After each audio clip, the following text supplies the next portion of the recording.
হয়ে পড়েছে।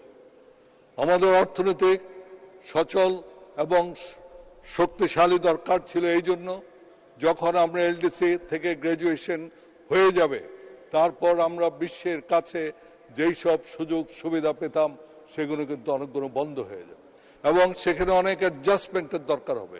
সে অ্যাডজাস্টমেন্ট করতে গেলে সেটা কেবল সম্ভব একটি শক্তিশালী অর্থনীতিতে। আপনার 2008 থেকে 22-এ বাংলাদেশের সামষ্টিক যে অর্থনীতি সেটি ছিল শক্তিশালী। আমাদের গড় প্রবৃদ্ধি হয়েছিল 7%-এর উপর। আমাদের আপনার মূল্যস্ফীতি ছিল গড় 6% এবং আমাদের যে রিজার্ভ ছিল সেই রিজার্ভ ছিল $48 বিলিয়ন।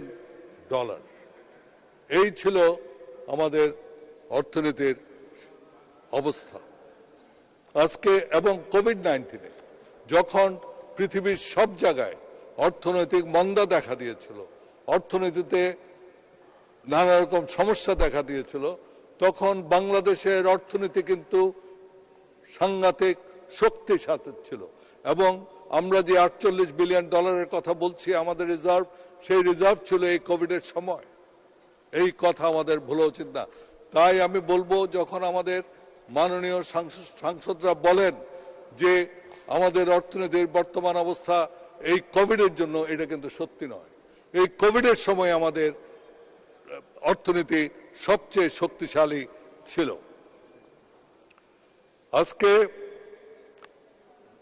যে প্রস্তাবিত বাজেট আমাদের দেওয়া হয়েছে সেটা 7,97,000 কোটি টাকার এবং এতে ঘাটতি আছে 2,56,000 কোটি টাকা, যেটা আমাদের জিডিপির 4.6% এবং বাজেটের গত বাজেটের চেয়ে 4.7% বেশি। কিন্তু আপনি যদি রিভাইজ বাজেটের সাথে ধরেন এটা প্রায় 12% বেশি। কথা হচ্ছে যে বর্তমান যে প্রেক্ষাপট সেখানে আমাদের যে সামষ্টিক অর্থনীতি সেইটা কিন্তু অস্থিতিশীল। সেই জন্য আজকে নানা রকম প্রশ্ন হচ্ছে যে আমাদের যে রাজস্ব আয় ধরা হয়েছে গত বাজেটের চেয়ে প্রায় গত সংশোধিত বাজেটের চেয়ে 13.2 বেশি এবং এটা সম্ভব হবে কিনা। প্রবৃদ্ধি ধরা হয়েছে 6.75, অথচ গতবার আমাদের প্রবৃদ্ধি হয়েছে 5.8 এবং এই 5.8 থেকে 6.75 যেতে হলে আপনার যে ইনফ্লেশন, আমরা মুদ্রাস্ফীতির কথা যেটা বলছি, সেখানে আমরা বলছি সেটা কমিয়ে আনবো, সেটা কোনোদিন সম্ভব হবে না। কারণ আপনার যখন প্রবৃদ্ধি হবে, প্রবৃদ্ধি যত বেশি করতে যাবেন আপনার মূল্যস্ফীতি তত বাড়বে। এই কথাটা এখানে যে সাংঘর্ষিক অবস্থা সেটা আমাদের বিবেচনায় আনা হয়নি। এবং সম্পূর্ণ এডিপি যে আমাদের অ্যানুয়াল ডেভেলপমেন্ট প্ল্যান যেটা আছে সেটা আপনার ইন্টারনাল এবং এক্সটার্নাল বরোয়িং এর মাধ্যমে করতে হবে। আমরা ক্রমাগত মূল্যস্ফীতি কমানোর জন্য নিত্য প্রয়োজনীয় দ্রব্যের উপর আমরা দেখেছি যে কিছু ট্যাক্স কমানো হয়েছে, কিন্তু তার ফল কিছু হয়নি এবং হবেও না। আমি আগের বারও এই পার্লামেন্টে দাঁড়িয়ে বলেছিলাম, আমাদের যতক্ষণ পর্যন্ত সিন্ডিকেট ভাঙতে পারবো না, আমরা যতক্ষণ পর্যন্ত এই সিন্ডিকেটের কার্যকারিতা বন্ধ করতে পারবো না, ততক্ষণ পর্যন্ত কিন্তু দাম কমানো সম্ভব হবে না। আপনারা ট্যাক্স কমিয়েছেন, আপনারা পারেননি। সুতরাং এই জিনিসটা মনে রাখতে হবে। আমাদের যদি মুদ্রাস্ফীতি, যেটা আজকে একটা আমাদের অর্থনৈতিক উন্নয়নের একটা প্রধান বাধা হয়ে দাঁড়িয়েছে, সেইটা যদি বন্ধ করতে হয় এই সিন্ডিকেটের বিরুদ্ধে আমাদের রুখে দাঁড়াতে হবে। আমাদের একজন মাননীয় বাণিজ্য মন্ত্রী এই পার্লামেন্ট তিনি একটা উক্তি করেছিলেন যে সিন্ডিকেটের হাত তার হাতের চেয়ে অনেক বেশি লম্বা। এটা বদলাতে হবে। এটা যদি বদলানো না যায়, এই মুদ্রাস্ফীতি আমরা যদি কন্ট্রোলে আনতে না পারি, তাহলে কিন্তু আমাদের যে উন্নয়নের লক্ষ্য আমরা মাত্রা যেগুলো ঠিক করছি সেগুলো যাওয়া সম্ভব হবে না। দুর্বল দেশীয় সম্পদ সংগ্রহ, কর জিডিপির অনুপাত এখন 8%, এবং যেই রাজস্ব আদায়ের লক্ষ্যমাত্রা গত রিভাইজ বাজেট চেয়ে 13% বেশি। এইটা, এবং কেবল সেটা না, যে এনবিআর কে যে লক্ষ্য দিয়েছে সেই লক্ষ্যমাত্রা হচ্ছে 17%। 17% তারা কখনোই করতে পারবে না। তারা এই পর্যন্ত যেটা আমরা দেখেছি বছরের পর বছর 12%কে এক্সিড করতে পারে নাই। এবং আজকে বৈদেশিক মুদ্রা রিজার্ভ হ্রাস হয়েছে, এবং এই বৈদেশিক মুদ্রা হ্রাস হওয়াতে কি হয়েছে? আপনার হয়েছে আমাদের ইম্পোর্ট রেস্ট্রিক্ট করতে হয়েছে। ইম্পোর্ট রেস্ট্রিকশনে দুটো জিনিস হয়। একটা জিনিস হচ্ছে যে জিনিসপত্রের দাম বাড়ে, এবং আরেকটা হচ্ছে যে আমাদের দেশীয় উৎপাদন কমে যায়, উৎপাদন কমে, এবং সেটাই হয়েছে। আজকে প্রায় 15% আপনার ইম্পোর্ট কমানো হয়েছে, 15%, অর্থাৎ $14 বিলিয়ন মতো ইম্পোর্ট আমরা রেস্ট্রিক্ট করেছি। কারণ কি? কারণ হচ্ছে যে আমাদের রিজার্ভ কম। আজকে রিজার্ভ দাঁড়িয়েছে 18 বিলিয়ন, যেই রিজার্ভ কোভিড এর সময় ছিল 48 বিলিয়ন, আজকে সেই রিজার্ভ দাঁড়িয়েছে 18 বিলিয়ন। আপনার আরেকদিকে যেটা হয়েছে সেটা হচ্ছে যে ফরেন এক্সচেঞ্জ ক্রলিং ব্যাক করেছে। ফরেন এক্সচেঞ্জ আসলে করা উচিত টোটালি ফ্লেক্সিবল। এই ক্রলিং ব্যাক করে কিছুদিন পর পর তারা বাড়ান 10 টাকা 7 টাকা করে। এই যে অস্থিতিশীল এই আপনার ফরেন এক্সচেঞ্জ মার্কেট, এই অস্থিতিশীল মার্কেটে আপনার প্রবৃদ্ধি দুষ্কর হয়ে পড়বে, এবং বৈদেশিক ঋণের বোঝা বাড়ছে। এখন প্রায় 14% আমাদের ঋণের জন্য, ঋণের সুদ দেওয়ার জন্য আপনার বাজেটে অ্যালোকেশন করতে হয়েছে। এইটা আমরা যদি এখন থেকে যদি ঠিক করতে না পারি, এইটা কিন্তু আরো বাড়বে। এই বাজেটেই 50% যেটা বরোয়িং আছে তার 50%, সরি, যেটা আমাদের এডিপির ফাইন্যান্সিং টোটালি আমরা ঋণ নিয়ে করতে হবে, তার 50% আমরা আশা করছি বিদেশ থেকে আনবো। কিন্তু বিদেশ থেকে আনলে সেখানে আমাদের ইন্টারেস্ট কস্ট একটা আলাদা কস্ট হচ্ছে, এবং অলরেডি আমরা 14% আমাদের বাজেট অ্যালোকেশন এর জন্য রেখেছে। এটা আরো বাড়লে আরো অসুবিধা হবে। আজকে ইন্টারেস্ট রেট, আপনার বাংলাদেশ ব্যাংক ইন্টারেস্ট রেটের উপর যে ক্যাপিং ছিল 9%, সেটা উঠিয়ে দিয়েছে। 9% থেকে 14.5% গিয়েছে, এবং এইটা এখানে আমাদের সরকার আরো বরোয়িং করবে এই এডিবির জন্য, এবং সেটা যদি করতে যায় তখন যেটা হবে সেটা হচ্ছে যে আপনার ক্রাউডিং আউট এফেক্ট করে আপনার প্রাইভেট ইনভেস্টমেন্টের জন্য সাফিসিয়েন্ট ক্রেডিট পাওয়া যাবে না, এবং ইন্টারেস্ট রেট বাড়বে।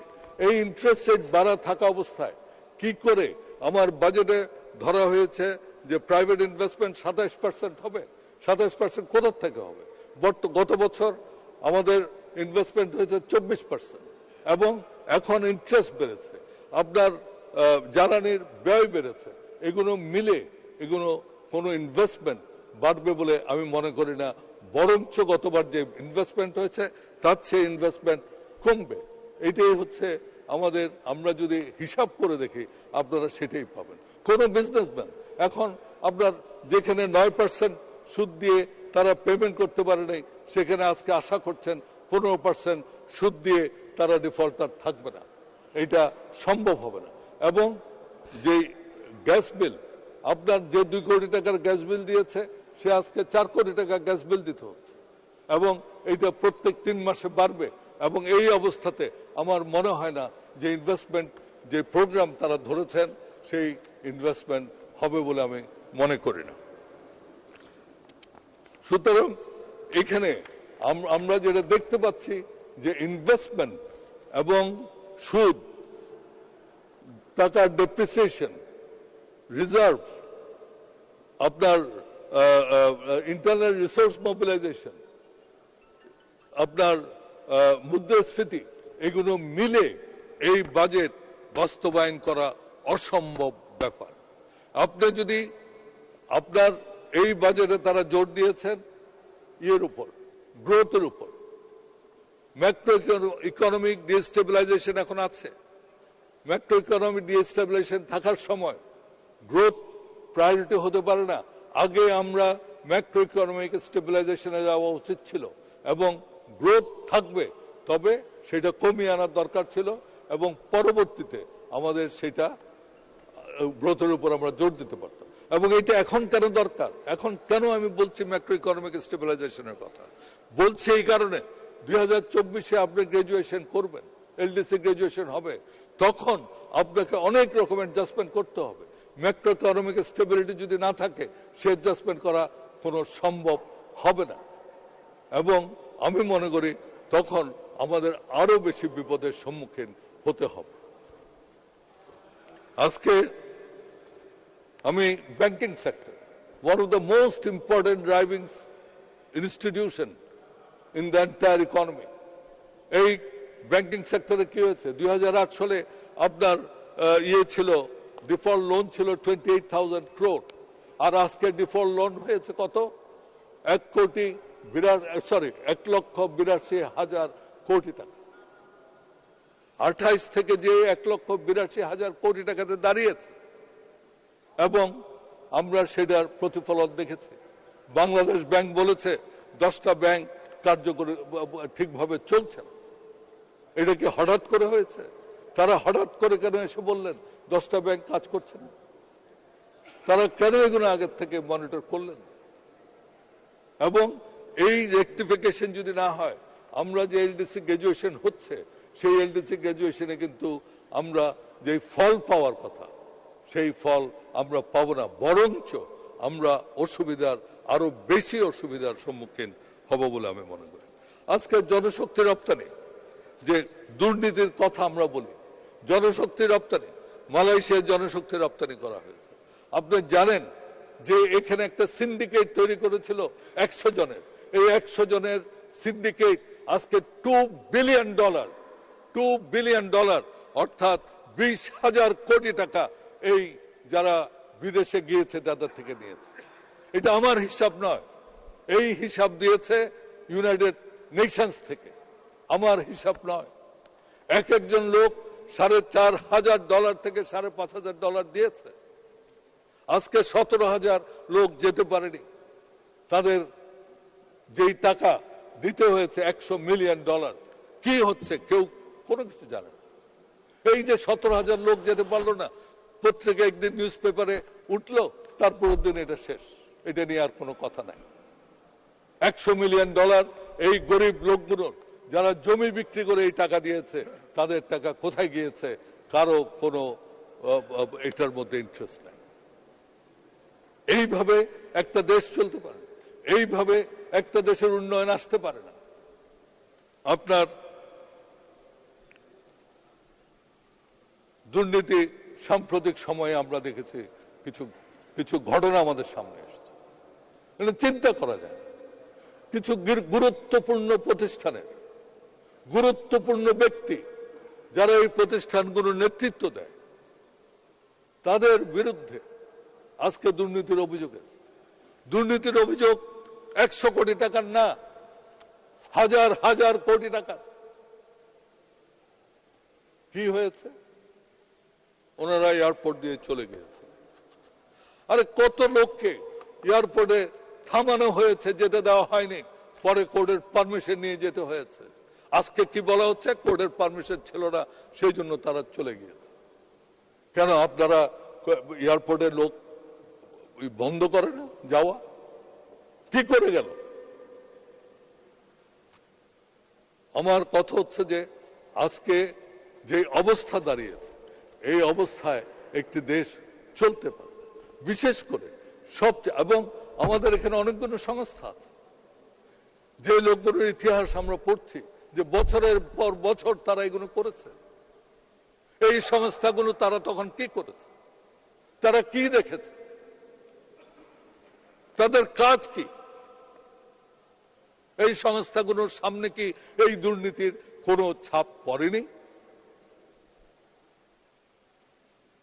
সুতরাং আজকে সময় এসছে এই দুর্নীতি নিয়ে, এই সমস্ত ব্যবস্থা নিয়ে আমাদের একটা পর্যালোচনা করার সময় এসছে, যে কেন আমি যারা দুর্নীতি করেছেন তাদের শাস্তি চাই, কিন্তু সাথে সাথে যে ব্যবস্থায় এইরকম দুর্নীতি হতে পারে তার সেই ব্যবস্থার একটা পর্যালোচনা দরকার।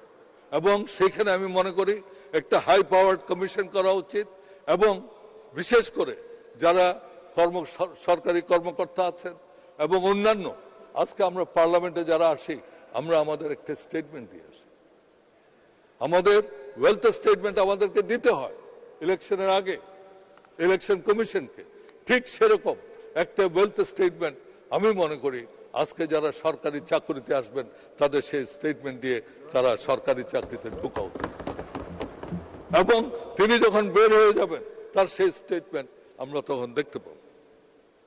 আজকে কালো টাকা সাদা করা, আমি তো মনে করি টেইলর মেড এই কালো টাকা সাদা করা যে প্রভিশন এই ইয়েতে দিয়েছে, এই বাজেটে দিয়েছে, it is tailor made for those people who have done it. এই যে হাজার হাজার কোটি টাকা নিয়ে গেছে, তারা এই জুন শেষ হচ্ছে, তাদের রিটার্ন দেওয়ার সময় হবে, রিটার্নে তারা সব টাকা দিয়ে দেবেন, কেউ তাদের আর সেই টাকা ধরতে পারবে না, সেই টাকা সাদা হয়ে যাবে। This is absolutely tailor-made to justify, to legalize and regularize this corrupt money. কারণ আপনার কোনো কোশ্চেন করা যাবে না। আরে কিভাবে আপনার যদি আপনি 15%, আমি 30% দেবো, আপনি 15% দেবেন চুরি করে, সেটা কি হতে পারে? মাননীয় সদস্য, আপনি 3 মিনিট বলুন। 3 মিনিট।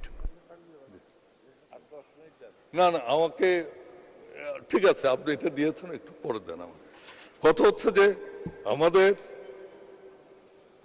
এই কালো টাকা আমি মনে করি এটা অনৈতিক। প্রথমে হচ্ছে অনৈতিক, দ্বিতীয়ত হচ্ছে যে আপনি তাহলে আমি কেন আজকে টাকা দেব, আমিও না দিয়ে পরের আরেক বছর আমি যে বলবো যে 15% নিয়ে নেন। আর বিশেষ করে এই মুহূর্তে যখন দেশের জনগণ দেখছে কিভাবে দুর্নীতি হয়েছে, কিভাবে দুর্নীতি হচ্ছে, কিভাবে প্রতিষ্ঠানগুলো নষ্ট হচ্ছে, এই প্রতিষ্ঠানগুলো যারা অন্যান্য সদস্য আছে সকলেই তো দুর্নীতিবাজ না, কিন্তু আজকে সকলের গায়ের উপর দিয়ে পড়ছে। এটা বন্ধ করতে হবে। এটা যদি বন্ধ করা না যায়, এই সব প্রতিষ্ঠানগুলোর তাদের মোরাল নষ্ট হয়ে, কারণ এই অভিযোগ আজকে সকলের উপর আসতেছে। আজকে আপনার মাননীয় প্রধানমন্ত্রী তিনি ভারসাম্যের একটা আঞ্চলিক পররাষ্ট্রনীতি পার্সু করছেন। আমি এটা সম্পূর্ণভাবে সমর্থন করি, কারণ আমাদের সকলকে দরকার। আমাদের একদিকে যেমন ভারত দরকার, আমাদের চীনকে দরকার। এদের নিয়েই আমাদেরকে আমাদের এই এলাকায় থাকতে হবে। এবং তিনি যেই পররাষ্ট্রনীতি আঞ্চলিক এই এরিয়াতে যেটা করছে, আমার মনে হয় তাকে আমি সাধুবাদ জানাই, এবং আমি আশা করব তিনি চীনে যাচ্ছেন, সেখানে চীন সফরও তার সফল হবে। তবে আজকে একটা কথা বলতে হয়, সেটা হচ্ছে যে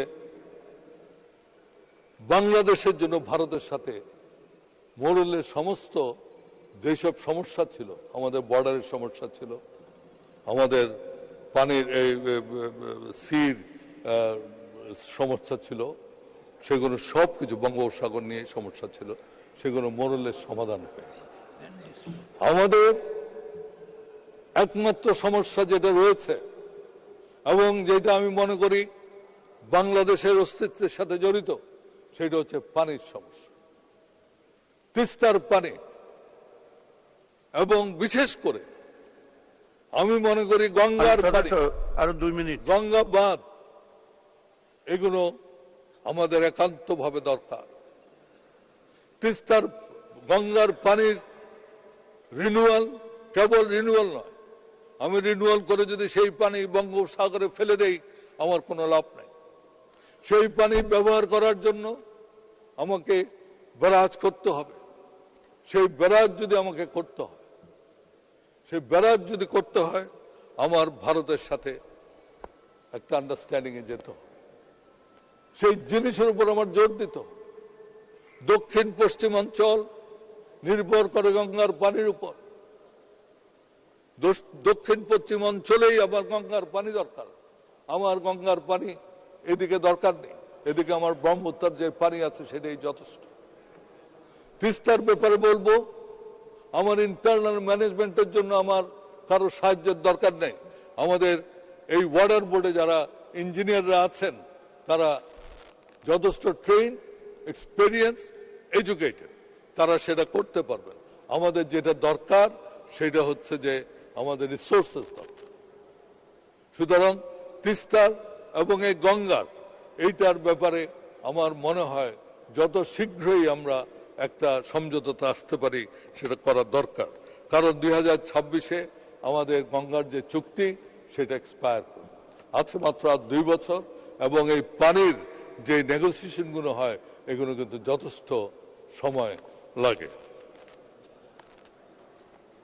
মাননীয় স্পিকার, আমি একটি আবেদন রাখব। আমরা দেখছি বাংলাদেশের অর্থনীতিতে কয়েকজন লোকের, কিছু বিজনেস হাউসের একটা বিরাট ইনফ্লুয়েন্স হয়ে যাচ্ছে। আপনি বলেন ব্যাংক, বলেন আপনি বলেন ট্রেডিং। মাননীয় সদস্য 1 মিনিট যদি দেন আমি তাড়াতাড়ি শেষ করে দেব। তো আমার কথা হচ্ছে যে আমরা যদি এই সিন্ডিকেট এবং অলিগার্কি,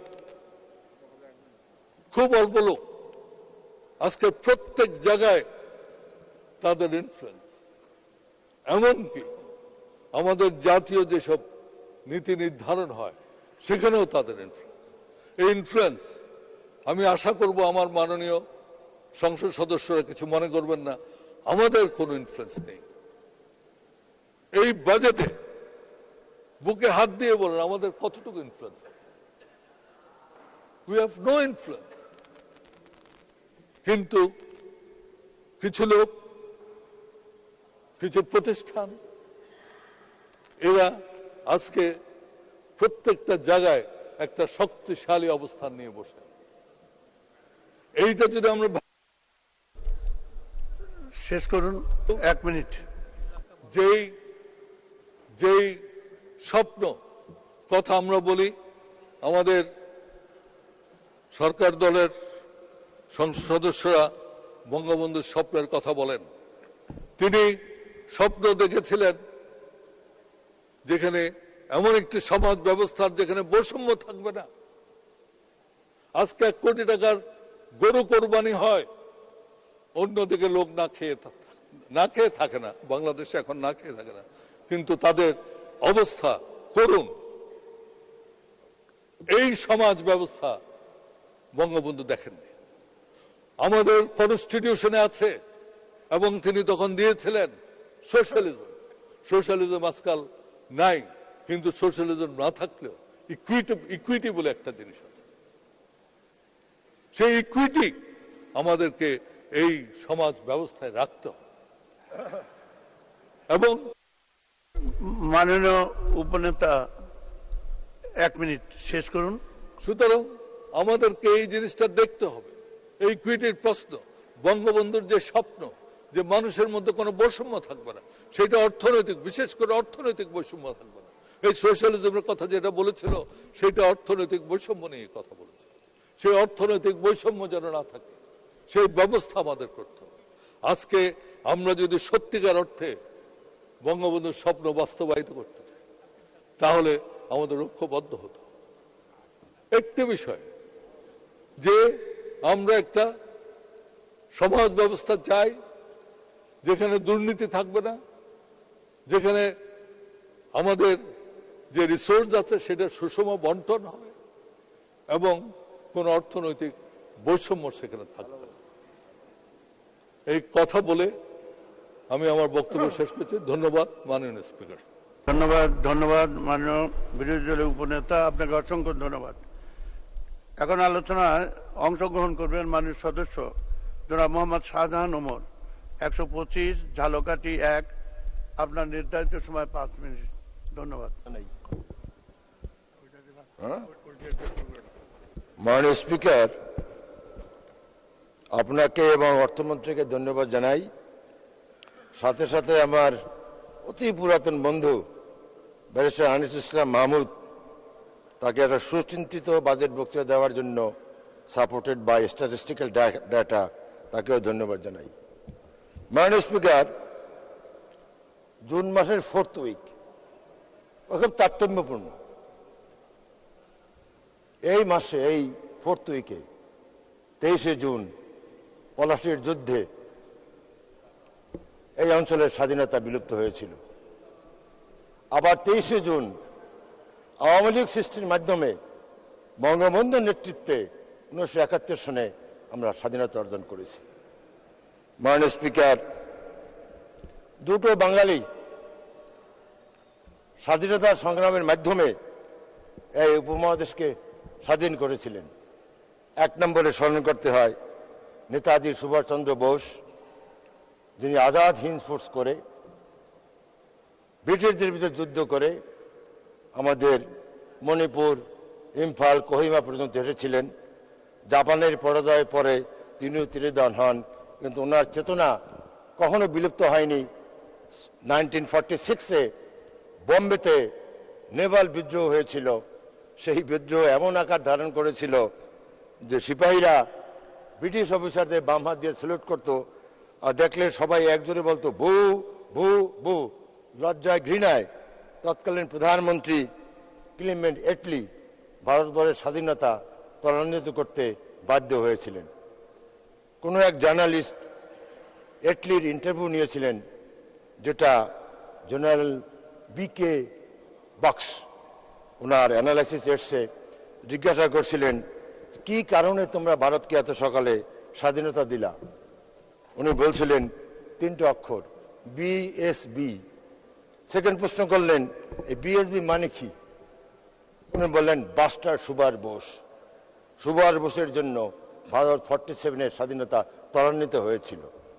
যাই হোক মাননীয় স্পিকার, দ্বিতীয়ত আমাদের বঙ্গবন্ধু শেখ মুজিবুর রহমান, ওনার নেতৃত্বে 1971 সনে স্বাধীনতা সংগ্রাম করে, সশস্ত্র সংগ্রাম করে আমরা দখলদার বাহিনীকে দেশ থেকে বিতাড়িত করতে সক্ষম হয়েছিলাম। মাননীয় স্পিকার, বাজেট সম্পর্কে তো আমার বন্ধু ডিটেইল বলেছে, আমি ইন পার্ট বলি, because I am also an economist. বাজেটের কতগুলি এসেন্স আছে, essence of budget. Less pain, maximum pleasure, less tax, maximum satisfaction. এইগুলি মূলমন্ত্র লক্ষ্য রেখে আমাদের বাজেট প্রণয়ন করা হয়। বাজেটের বাস্তবায়নে 3টা P আছে, 3টে অক্ষর P। Number 1, pay check, Matabari প্রশাসন যাতে না থাকে, যেখানে অনাকাঙ্ক্ষিত এক্সপেন্ডিচার না হয়, কিন্তু পে চেকের দিকে বাজেট প্রণয়নতা লক্ষ্য রাখতে হয়। 2 নম্বর, প্রায়োরিটাইজ। আমাদের অনেক চাহিদা, এই আমাদের উন্নত দেশের যেখানে রেভিনিউ কম, সেখানে অনেক চাহিদা, সেখানে অর্থমন্ত্রীকে সুচিন্তিতভাবে প্রায়োরিটি দিতে হয়, কোনটা আগে করতে হবে, কোনটা পরে করতে হবে, কোনটা কতখানি বাজে এক্সপেন্ডিচার করতে হবে, এগুলো করতে হবে। নাম্বার 3 মাননীয় স্পিকার, পলিসি। যে দেশে সুন্দর পলিসি নাই, সে দেশে অর্থ রিসোর্স থাকলে উন্নতি লাভ করে না। আমি একটা উদাহরণ দিতে চাই এই পার্লামেন্টে, যে আমাদের পার্শ্ববর্তী বার্মা, যেটা আমাদের সাইজে 5.5 গুণ বড়, জনসংখ্যায় আমাদের 3.5 গুণ ছোট, তাহলে কত গুণ? 18 গুণ। কিন্তু তাদের পার ক্যাপিটা ইনকাম মাত্র $1200, আর আমাদের পার ক্যাপিটা ইনকাম $2800। এটা হয়েছে মাননীয় প্রধানমন্ত্রী দেশরাষ্ট্র শেখ হাসিনার সুচিন্তিত অর্থনৈতিক পলিসির উপরে ভিত্তি করে যে বাংলাদেশ আজকে দাঁড়িয়েছে, এই $2800 পৌঁছেছে, এই জন্য কৃতিত্বের দাবিদার আমাদের প্রধানমন্ত্রী এবং ওনার মন্ত্রিপরিষদের সদস্যবৃন্দ। মাননীয় স্পিকার,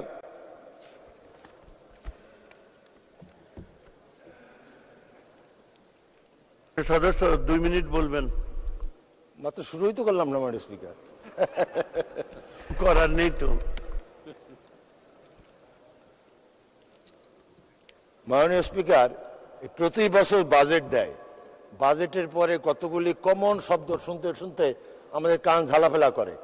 এই যে অপোজিশন আছে, তাদের বক্তব্য এই বাজেট গরিবকে আরো গরিব করার, ধনীকে আরো ধনী করার, করাপশনের বিস্তৃতি লাভ করার, এগুলো বলে আসছে। কিন্তু আমাদের দেশে একটা সিভিল সোসাইটি আছে, সোশ্যাল সমাজ, ওনারা এনজিওর পয়সায়, এনজিওর টাকায় এসি রুমে বসে সুন্দর সুন্দর আলোচনা সমালোচনা করে। এক ভদ্র সেদিন শুনলাম সমালোচনা করলেন এই বাজেটটা নাকি বেনজির মার্কা বাজেট। তো আমার প্রশ্ন, ওই ভদ্রলোকদের, সমালোচনা করা খুব সহজ জিনিস।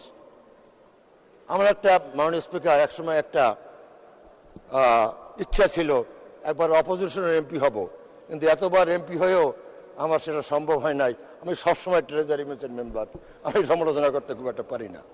যাই হোক, তারা বলে বিনোদিন মার্কা বাজেট, মতুর মার্কা বাজেট, কিন্তু তারা কোনো সুচিন্তিত মতামত দেয় না। আমাদের সাথে নিয়ম আছে, আলোচনা সাপেক্ষে প্রয়োজনে আমাদের অর্থমন্ত্রীর সাথে আলোচনা করে কোনো ভালো অ্যাডভাইস করে, অ্যাডভাইসের মধ্যে তারা নাই। তারা আছে বারবার ধনীকে গরিব, গরিবকে ধনী, এবং কি বলে টাকা হালাল করার প্রক্রিয়ায় ধনীদের আরো সাহায্য করলো। মানুষ, এখানে একটা কথা আছে মাননীয় স্পিকার, কথাটা হলো এই, মানি সার্কুলেশন, মানি যদি সার্কুলেট না হয় ইকোনমি তো প্রগ্রেস করে না। উই অল এগ্রি যে আমাদের দেশে অনেক লোক আছে যারা মানি লন্ডার্ড করেছে, বিদেশের ব্যাংকে আছে। যদি আমরা বেইটস, আমাদের মাননীয় প্রধানমন্ত্রী শব্দ উচ্চারণ করেছে, বেইটস মানে লোভ, অ্যালিওরমেন্ট, এন্টাইসমেন্ট, ওই মাছ ধরার আগে আধার দেয় না মাননীয় স্পিকার, ওইটাকে বলে বেইটস। বেইটস দিয়ে যদি বিদেশ থেকে ফরেন মানি আনা যায়, দেশ উপকৃত হবে। সদস্য 2 মিনিটের মধ্যে শেষ করবেন, হয়ে যায় মাননীয় স্পিকার। আর আমাদের দেশে যারা টাকা আছে, ওই টাকাটা যদি হালাল করে, এটা এথিক্যালি খুব খারাপ, যারা ট্যাক্স পেয়ার তাদের কাছে এটা খুব খারাপ লাগে, কিন্তু এইটা যদি হালাল করে, যদি পুঁজিতে লগ্নি করতে পারে, আমাদের দেশে ইকোনমি বাড়বে মাননীয় স্পিকার। এটা খারাপ কিছু না, তৃতীয় বিশ্বে এটা হতে থাকে। এইখানে আমি ফ্রেন্ড আনিস ইসলামের সঙ্গে ডিফার করি যে আমাদের দেশের পার্সপেক্টিভে এই যারা কালো টাকা করে, দিস ওয়ে আর দ্যাট ওয়ে, ওটাকে সার্ভিসে নিয়ে আসতে হবে, যাতে করে ইকোনমি আরো ডেভেলপ করে। মাননীয় স্পিকার,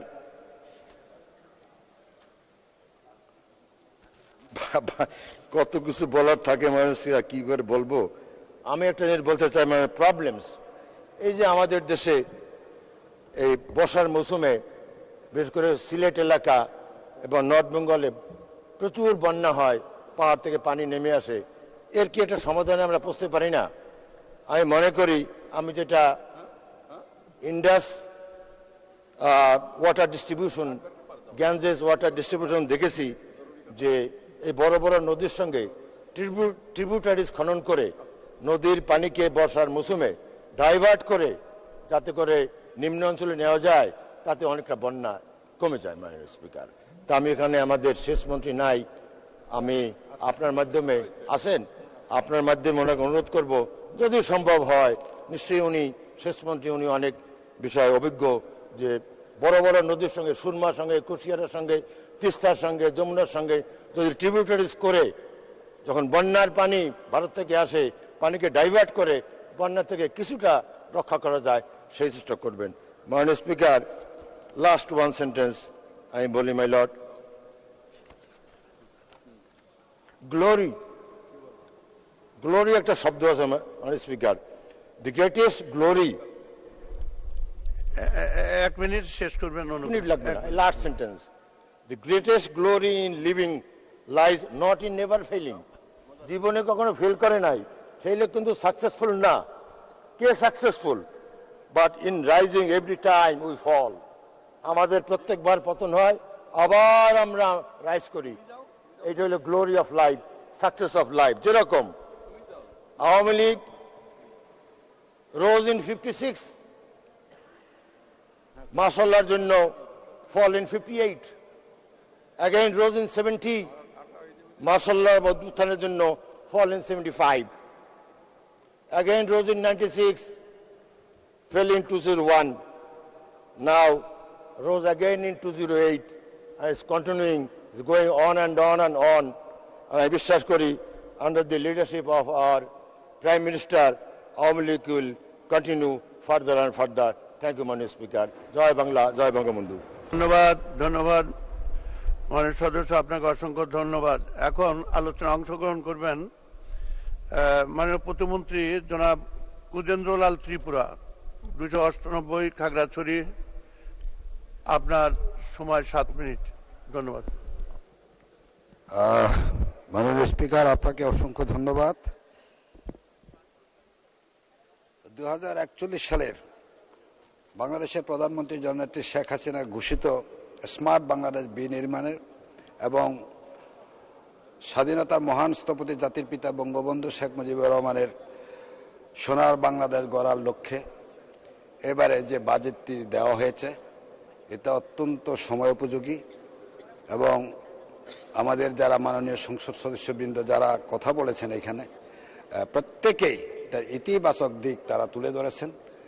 আমাদের স্বচ্ছতা, জবাবদিহিতা, ঐক্যবদ্ধ প্রচেষ্টা থাকলে এই বাজেট অবশ্যই আমরা বাস্তবায়ন করতে সক্ষম হব।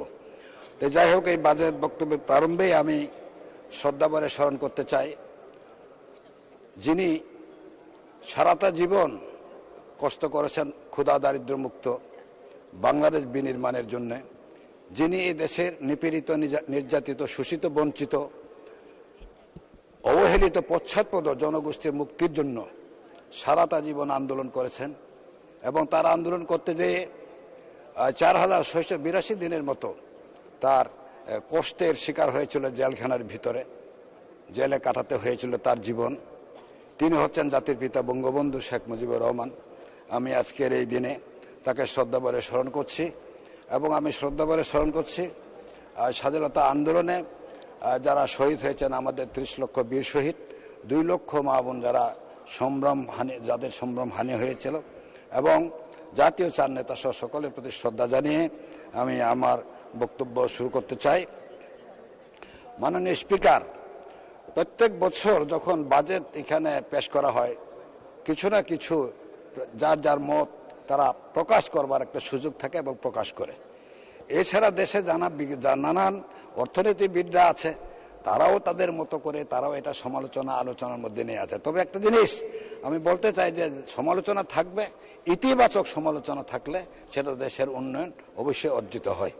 তো যাই হোক, আমি এই লাইনে আমি কথা বলছি না যে আমাদের যে বাজেট আমি মনে করি যে অত্যন্ত সময় উপযোগী এবং এদেশের কৃষি, স্বাস্থ্য, শিক্ষা সকল ক্ষেত্রে এটা বাস্তবায়নের উন্নয়নের জন্য এটা কার্যকরী ভূমিকা রাখবে। মাননীয় স্পিকার, আমি একটু আবার পার্বত্য চট্টগ্রাম নিয়ে কথা বলতে চাই। আপনারা সকলেই জানেন যে পার্বত্য চট্টগ্রামে 2 যুগেরও অধিক বেশি সময় ধরে পার্বত্য চট্টগ্রামে এক অশান্তি ছিল, মারামারি ছিল, হানাহানি ছিল, ভাই ভাইয়ের মধ্যে একটা বিভেদ বিচ্ছেদ ছিল, রক্তক্ষয় ছিল, সংগ্রাম। এইসব বিষয়ে পার্বত্যবাসী কিন্তু অত্যন্ত যে কষ্টের মধ্যে দিন যাপন করতে হয়েছিল সেটা আপনারা সকলেই জানেন। মাননীয় স্পিকার, এই পার্বত্য চট্টগ্রামের 2 যুগেরও বেশি অশান্ত পরিবেশকে শান্ত করবার জন্য বিভিন্ন সরকার এসছে। 75-এর পরে যারা সরকারের দায়িত্বে ছিলেন তারা কিন্তু চেষ্টা করেছে, কিন্তু আমি মনে করি যে তাদের চেষ্টা কেন সফল হচ্ছে না, কেন সফল হয় না? নিশ্চয় তাদের ভিতরে কোনো আন্তরিকতা ছিল না, পার্বত্য চট্টগ্রামের মানুষের প্রতি তাদের হৃদ্যতা ছিল না, ভালোবাসা ছিল না, সে কারণে হয়তো তাদের পক্ষে সেটা সম্ভব হয়ে ওঠেনি। আমি দেখেছি এখানে জিয়া রহমান সরকার, খালেদা জিয়া সরকার, তত্ত্বাবধায়ক সরকার, জাতীয় পার্টির সরকার, সেনাবাহিনী সরকার, বহু সরকার এসছে 75-এর পরে, 96-এর পূর্ব পর্যন্ত, কিন্তু তারা পারেনি। উপরন্তু 1992 সালে খাগড়াছড়িতে একটা অনাকাঙ্ক্ষিত ঘটনা ঘটেছিল যে 1992 সাল সময় যে পাহাড়ি বাঙালিদের মধ্যে একটা উস্কানি দিয়ে কোনো যারা উস্কানি দাতা, যারা নিন্দুক পার্বত্য চট্টগ্রামের ভালো চায় না, তারা উস্কানি দিয়ে এই পাহাড়ি বাঙালিদের মধ্যে একটা বিভেদ তৈরি করে দিয়েছিল। তখন বিএনপি সরকারের কোনো প্রতিনিধি এই এলাকায় যাননি, তারা খোঁজ খবর রাখেনি। যারা ওখানে হতাহত হয়েছে বা অথবা ক্ষতিগ্রস্ত হয়েছে তাদের কোনো খোঁজ খবর কেউ রাখেনি সরকারের পক্ষ থেকে। কিন্তু আমাদের আজকের বাংলাদেশের প্রধানমন্ত্রী, বঙ্গবন্ধুর কন্যা জননেত্রী শেখ হাসিনা, তিনি সুদূর এই ঢাকা থেকে খাগড়াছড়ি তিনি চলে গেছেন।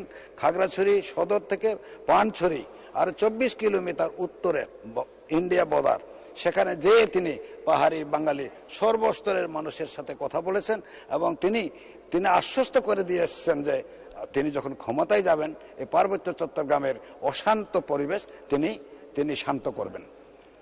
ঠিক তেমনি ভাবে তিনি যেভাবে প্রতিশ্রুতি দিয়েছেন, আমাদের আশ্বস্ত করেছেন, তিনি 96 সালে বাংলাদেশের জনগণের প্রত্যক্ষ ভোটে নির্বাচিত হয়ে তিনি যখন সরকার গঠন করলেন, তিনি প্রধানমন্ত্রীর দায়িত্ব গ্রহণ করলেন।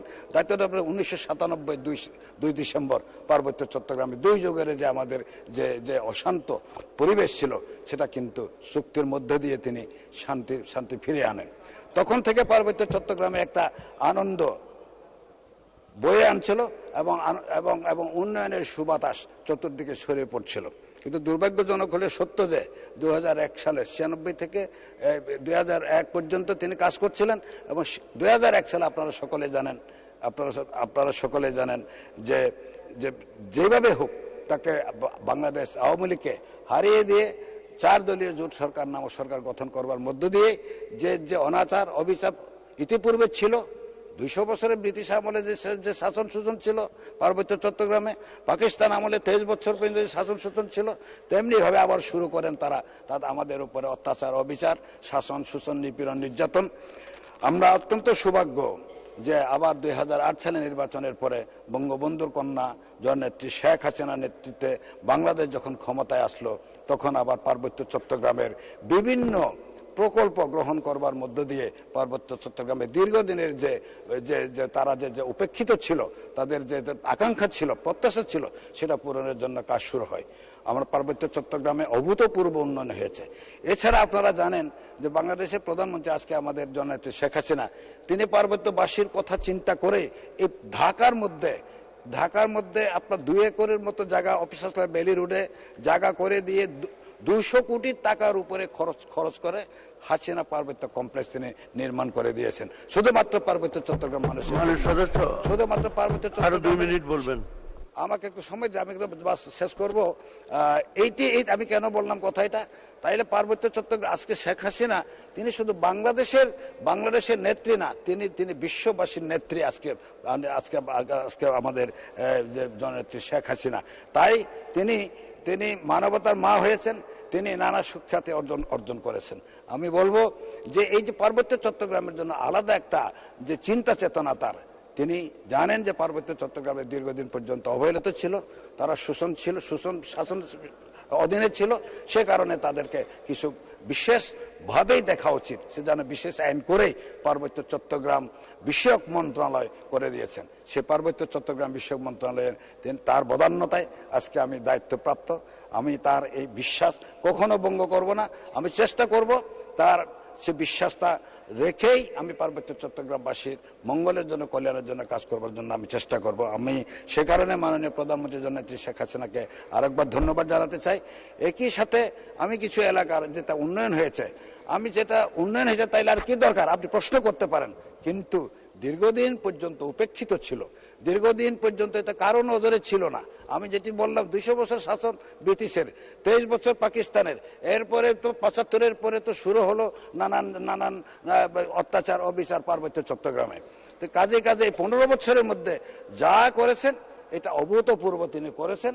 এই উন্নয়নের ধারা অব্যাহত রাখার জন্য, পার্বত্য চট্টগ্রামে শান্তি সম্প্রীতি উন্নয়নের ধারা অব্যাহত রাখার জন্য এবং সেখানে পাহাড়ি বাঙালিদের মধ্যে একটা শান্তিপূর্ণ সহাবস্থান সেটি বজায় রাখবার জন্য অবশ্যই দরকার আপনাদের মুক্ত এখানে যারা আমাদের মাননীয় সংসদ সদস্যবৃন্দ আছেন, মাননীয় প্রধানমন্ত্রী আছেন, আপনাদের মতো জ্ঞানদীপ্ত, বুদ্ধিদীপ্ত, প্রজ্ঞাদীপ্ত আমাদের মাননীয় সংসদ সদস্যগণ যদি আপনারা যদি একটু সুনজর দেন পার্বত্য চট্টগ্রামের বিষয়ে, তাহলে নিশ্চয় আমরা আমাদের যে দীর্ঘদিনের যে প্রত্যাশিত মাননীয় প্রতিমন্ত্রী 1 মিনিট। না আমি 2 মিনিট দেন, 2 মিনিট শেষ করবো। 2 মিনিট বলুন। আপনি তো আমাকে অনেক করুণা করেন, আমাকে অনেক দয়া করেন আপনি। তো যাই হোক, আমি এই 2 মিনিট বলেই শেষ করব। তো এই আমি চাই যে অন্তত আমাদের যে কিছু কাজ বাকি রয়েছে, আমাদের বিদ্যুতের যে সমস্যা, সেখানে পাহাড় পর্বত সরাজিরি নদী নালা এইগুলি এখানে জাতীয় গ্রিডের আওতায় তাদেরকে পৌঁছানো অবশ্য কঠিন। সে কারণে আমরা সোলার প্যানেলের মাধ্যমে, সোলার সিস্টেমের মাধ্যমে যে শেখ হাসিনার উদ্যোগ ঘরে ঘরে বিদ্যুৎ, সেটা আমরা বাস্তবায়ন করতে চাই। গত বছর আমরা প্রায় 50,000 সোলার সিস্টেম বিতরণের মধ্য দিয়ে আলোকিত করেছি প্রত্যন্ত অঞ্চলের জনগণকে। এবারে আমরা চাই যে আরো 1 লক্ষ পরিবারকে আমরা সেই আওতায় অন্তর্ভুক্ত করেই আমরা আলোকিত করতে চাই। এটি হলো আমার দাবি। এবং এছাড়া একটা উচ্চশিক্ষা লাভের জন্য রাঙ্গামাটি একটা বিশ্ববিদ্যালয়, প্রযুক্তি বিশ্ববিদ্যালয় করেছেন, বান্দরবানে একটা হয়েছে, কিন্তু খাগড়াছড়িতে নাই। খাগড়াছড়িতে আপনি গেছেন মাননীয় স্পিকার, খাগড়াছড়িতে একটা বিশ্ববিদ্যালয় দরকার। এবং সেই বিশ্ববিদ্যালয় যদি শেখ হাসিনা বিশ্ববিদ্যালয় এইভাবে নামকরণ করে যদি করা হয়, আমরা খাগড়াছড়িবাসী কৃতজ্ঞতার পাশে আবদ্ধ থাকবো মাননীয় প্রধানমন্ত্রীর কাছে। তো যাই হোক, আমি আপনাকে আর বিরক্ত করব না, আমার প্রায় সময় শেষ। শুধু এইটুকুই বলবো যে আমাদের দিকে খেয়াল রাখবেন। পার্বত্য চট্টগ্রাম অত্যন্ত সম্ভাবনাময় একটা অঞ্চল। এই অঞ্চলটাকে আপনার পর্যটন খাতে এখানে প্রচুর সম্ভাবনা। এখানে আপনি যদি পর্যটনকে যদি প্রমোট করেন, সেক্ষেত্রে অবশ্যই শুধু পার্বত্য চট্টগ্রামের উপার্জন দিয়ে বা সেখানে উৎপাদনের যে ফসল সেটা দিয়ে অন্তত, এবং সেখানে যে আবহাওয়া, অক্সিজেন, বাংলাদেশের 64টি জেলা 63টি জেলা অক্সিজেন এত পাওয়া যায় না, পার্বত্য চট্টগ্রামে সে অক্সিজেন আছে, এটা আপনারা জানেন। তো এটাকে বজায় রাখার সত্ত্বে অন্তত আপনারা একটু মনোযোগী হবেন। আপনাদের কাছে এই সবিনয় অনুরোধ জানিয়ে আমি আমার বক্তব্য এখানে শেষ করছি। ধন্যবাদ মাননীয় স্পিকার, আপনাকে অসংখ্য ধন্যবাদ। ধন্যবাদ মাননীয় প্রতিমন্ত্রী, আপনাকে অসংখ্য ধন্যবাদ। এখন আলোচনায় অংশগ্রহণ করবেন মাননীয় সদস্য এবং মাননীয় প্রতিমন্ত্রী জনাব মোহাম্মদ শহীদুজ্জামান সরকার। 47 নওগাঁ 2, আপনার নির্ধারিত সময় 7 মিনিট। মাননীয় স্পিকার স্যার, 2024-25 অর্থ বৎসরের বাজেটের উপরে সাধারণ আলোচনায় অংশগ্রহণ করবার সুযোগ দেওয়ার জন্য আপনাকে ধন্যবাদ এবং কৃতজ্ঞতা জানাই। মাননীয় স্পিকার স্যার, আমার কথার শুরুতেই আমি গভীর শ্রদ্ধা ও কৃতজ্ঞতার সাথে স্মরণ করছি সর্বকালের সর্বশ্রেষ্ঠ বাঙালি জাতির পিতা, গোটা বিশ্বের নিপীড়িত মানুষের প্রকৃত নেতা, আমাদের অহংকার, আমাদের গর্ব, জাতির পিতা বঙ্গবন্ধু শেখ মুজিবুর রহমানকে। আজকে এখানে দাঁড়িয়ে আমি গভীর শ্রদ্ধা সাথে স্মরণ করছি 1975 সালের 15ই আগস্ট জাতির পিতার প্রাণাধিকার সহধর্মিণী বঙ্গমাতা শেখ ফজিলাতুন্নেসা মুজিব সহ বঙ্গবন্ধু শেখ মুজিবুর রহমানের পরিবারের যে 17 জন সদস্য বিপদগামী কিছু মানুষের দ্বারা নির্মমভাবে শাহাদাত বরণ করেছেন, সেই 1975 সালের 15ই আগস্টের সকল শহীদদের প্রতি আমি গভীর শ্রদ্ধা নিবেদন করছি। মাননীয় স্পিকার স্যার, আমি এক্ষুনি দাঁড়িয়ে মহান মুক্তিযুদ্ধে জাতির পিতা বঙ্গবন্ধু শেখ মুজিবুর রহমানের অবর্তমানে আমাদের জাতীয় 4 নেতা Syed Nazrul Islam, Tajuddin Ahmad, captain M Mansur Ali, H M. Kamruzzaman যারা নেতৃত্ব দিয়েছেন, যাদেরকে 1975 সালের নভেম্বর মাসে কারা অভ্যন্তরে নিরাপদ জায়গায় থাকবার পরেও নির্মমভাবে হত্যা করা হয়েছে, সেই 4 জাতীয় নেতাকে আমি শ্রদ্ধার সাথে স্মরণ করছি। আমি গভীর শ্রদ্ধার সাথে স্মরণ করছি মহান মুক্তিযুদ্ধে যে সকল বীর মুক্তিযোদ্ধা জীবন উৎসর্গ করেছেন, তাদের প্রতি শ্রদ্ধা জ্ঞাপন করছি। মহান মুক্তিযুদ্ধে যে 30 লক্ষ বাঙালি নাম জানা না জানা শহীদ হয়েছেন, তাদের প্রতি শ্রদ্ধা নিবেদন করছি। 2 লক্ষ মা বোন যারা তাদের জীবনের চরম সম্পদ ইজ্জত বিকিয়ে দিতে বাধ্য হয়েছেন, যারা পাকিস্তানি হানাদার বাহিনী তাদের এদেশীয় দোসর রাজাকার আল বদর আল শামস, জামাত ইসলাম তাদের দ্বারা ধর্ষিতা নির্যাতিত হয়েছেন, সেই ধর্ষিতা নির্যাতিতা 2 লক্ষ মা বোনের প্রতি আমি শ্রদ্ধা জ্ঞাপন করছি। মাননীয় স্পিকার স্যার, এটা বহুল ব্যবহৃত শব্দ, বহুল ব্যবহৃত বাক্য যে বাজেট শুধু আয় ব্যয়ের হিসাব নয়, বাজেট শুধু অর্থনীতি নয়, বাজেট একটি দলের, একটি সরকারের একটি ঐতিহাসিক এবং রাজনৈতিক একটা দলিল। সেই দলিল এই বাজেট, এই 24-25 সালের যে বাজেট এইখানে দেওয়া হয়েছে, সেটিও আমাদের এই বাংলাদেশ আওয়ামী লীগের একটি রাজনৈতিক দলিল হিসাবে এইখানে মাননীয় অর্থমন্ত্রী জমা দিয়েছেন।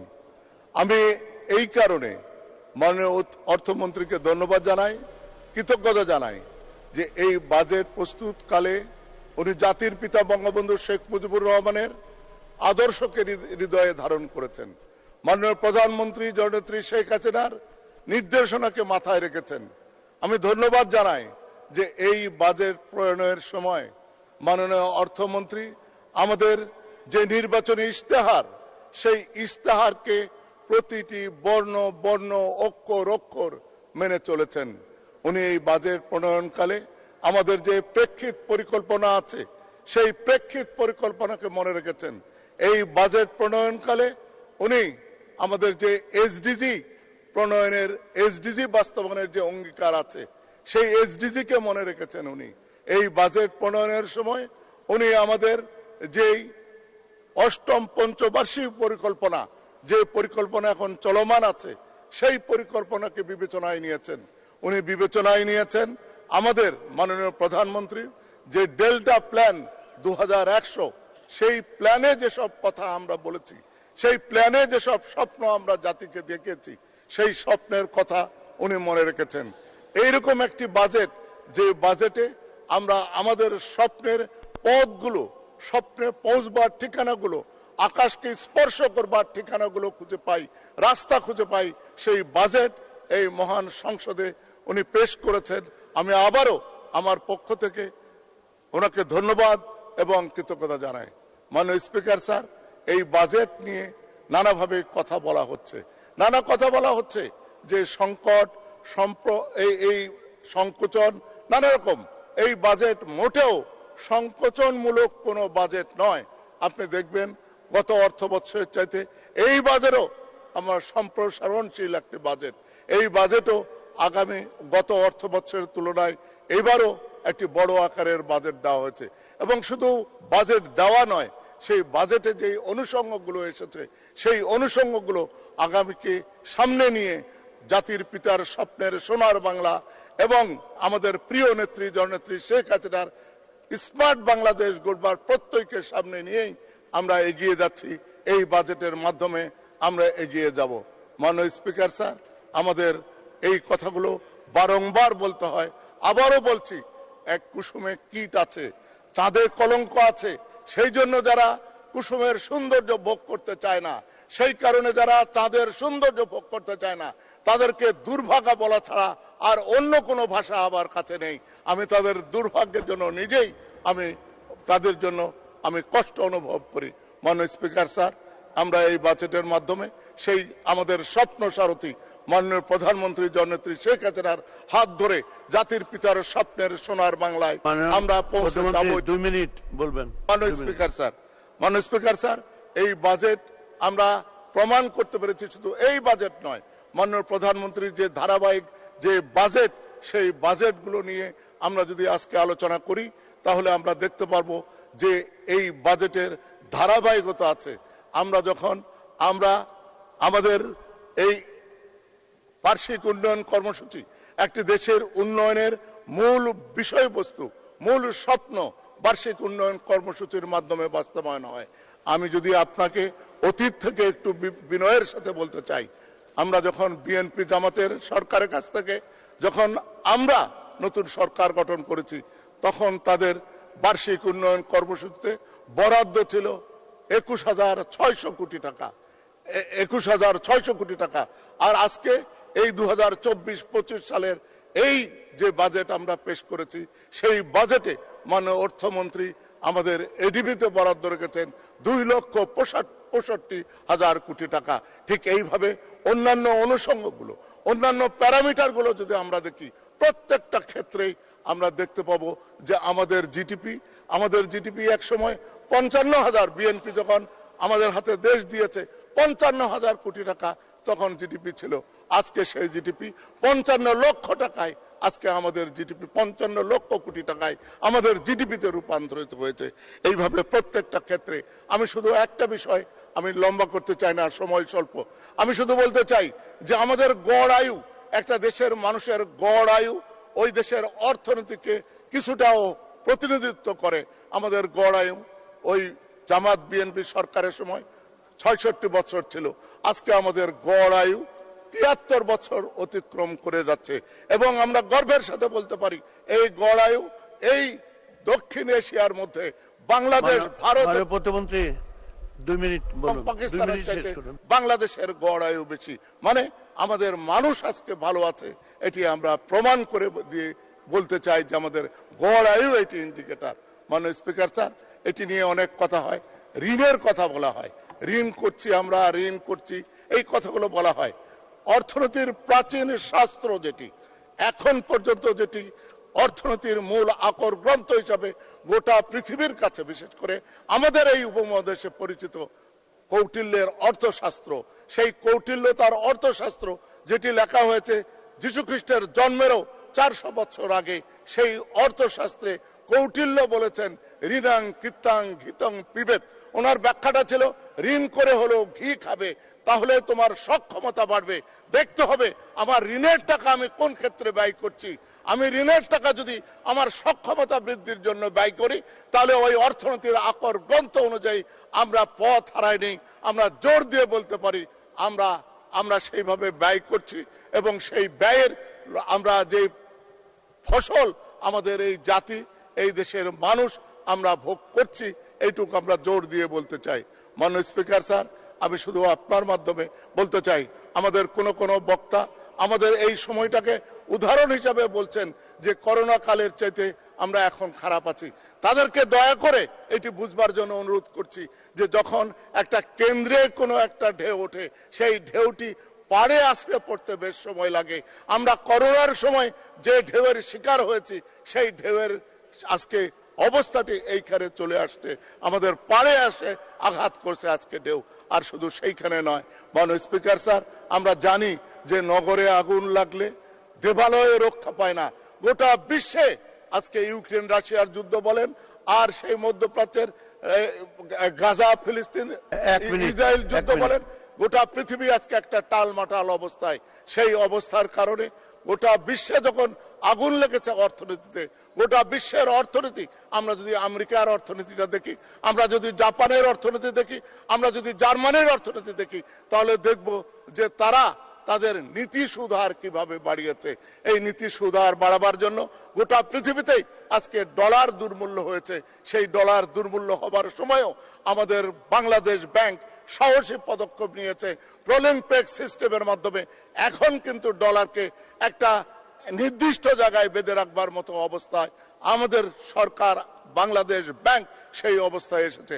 আমি আশাবাদী যে প্রক্রিয়ায় আমরা বাজেটে এখানে উপস্থাপন করেছি, এবং ইনশাল্লাহ এই বাজেটের মাধ্যমে আমরা যে স্বপ্ন দেখি, আমাদের সামনে যে লক্ষ্য, সেই লক্ষ্য জাতির পিতার স্বপ্নের সোনার বাংলা, আমাদের লক্ষ্য জননেত্রী শেখ হাসিনার স্মার্ট বাংলাদেশ বিনির্মাণ।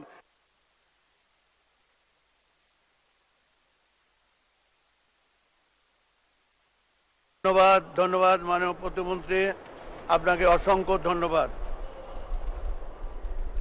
এখন আলোচনায় অংশগ্রহণ করবেন মাননীয় মন্ত্রী ডক্টর জনাব ডক্টর মোহাম্মদ হাসান মাহমুদ 284 চট্টগ্রাম 7 আপনার নির্ধারিত সময় 10 মিনিট। ধন্যবাদ। মাননীয় স্পিকার, আপনাকে ধন্যবাদ। মাননীয় স্পিকার,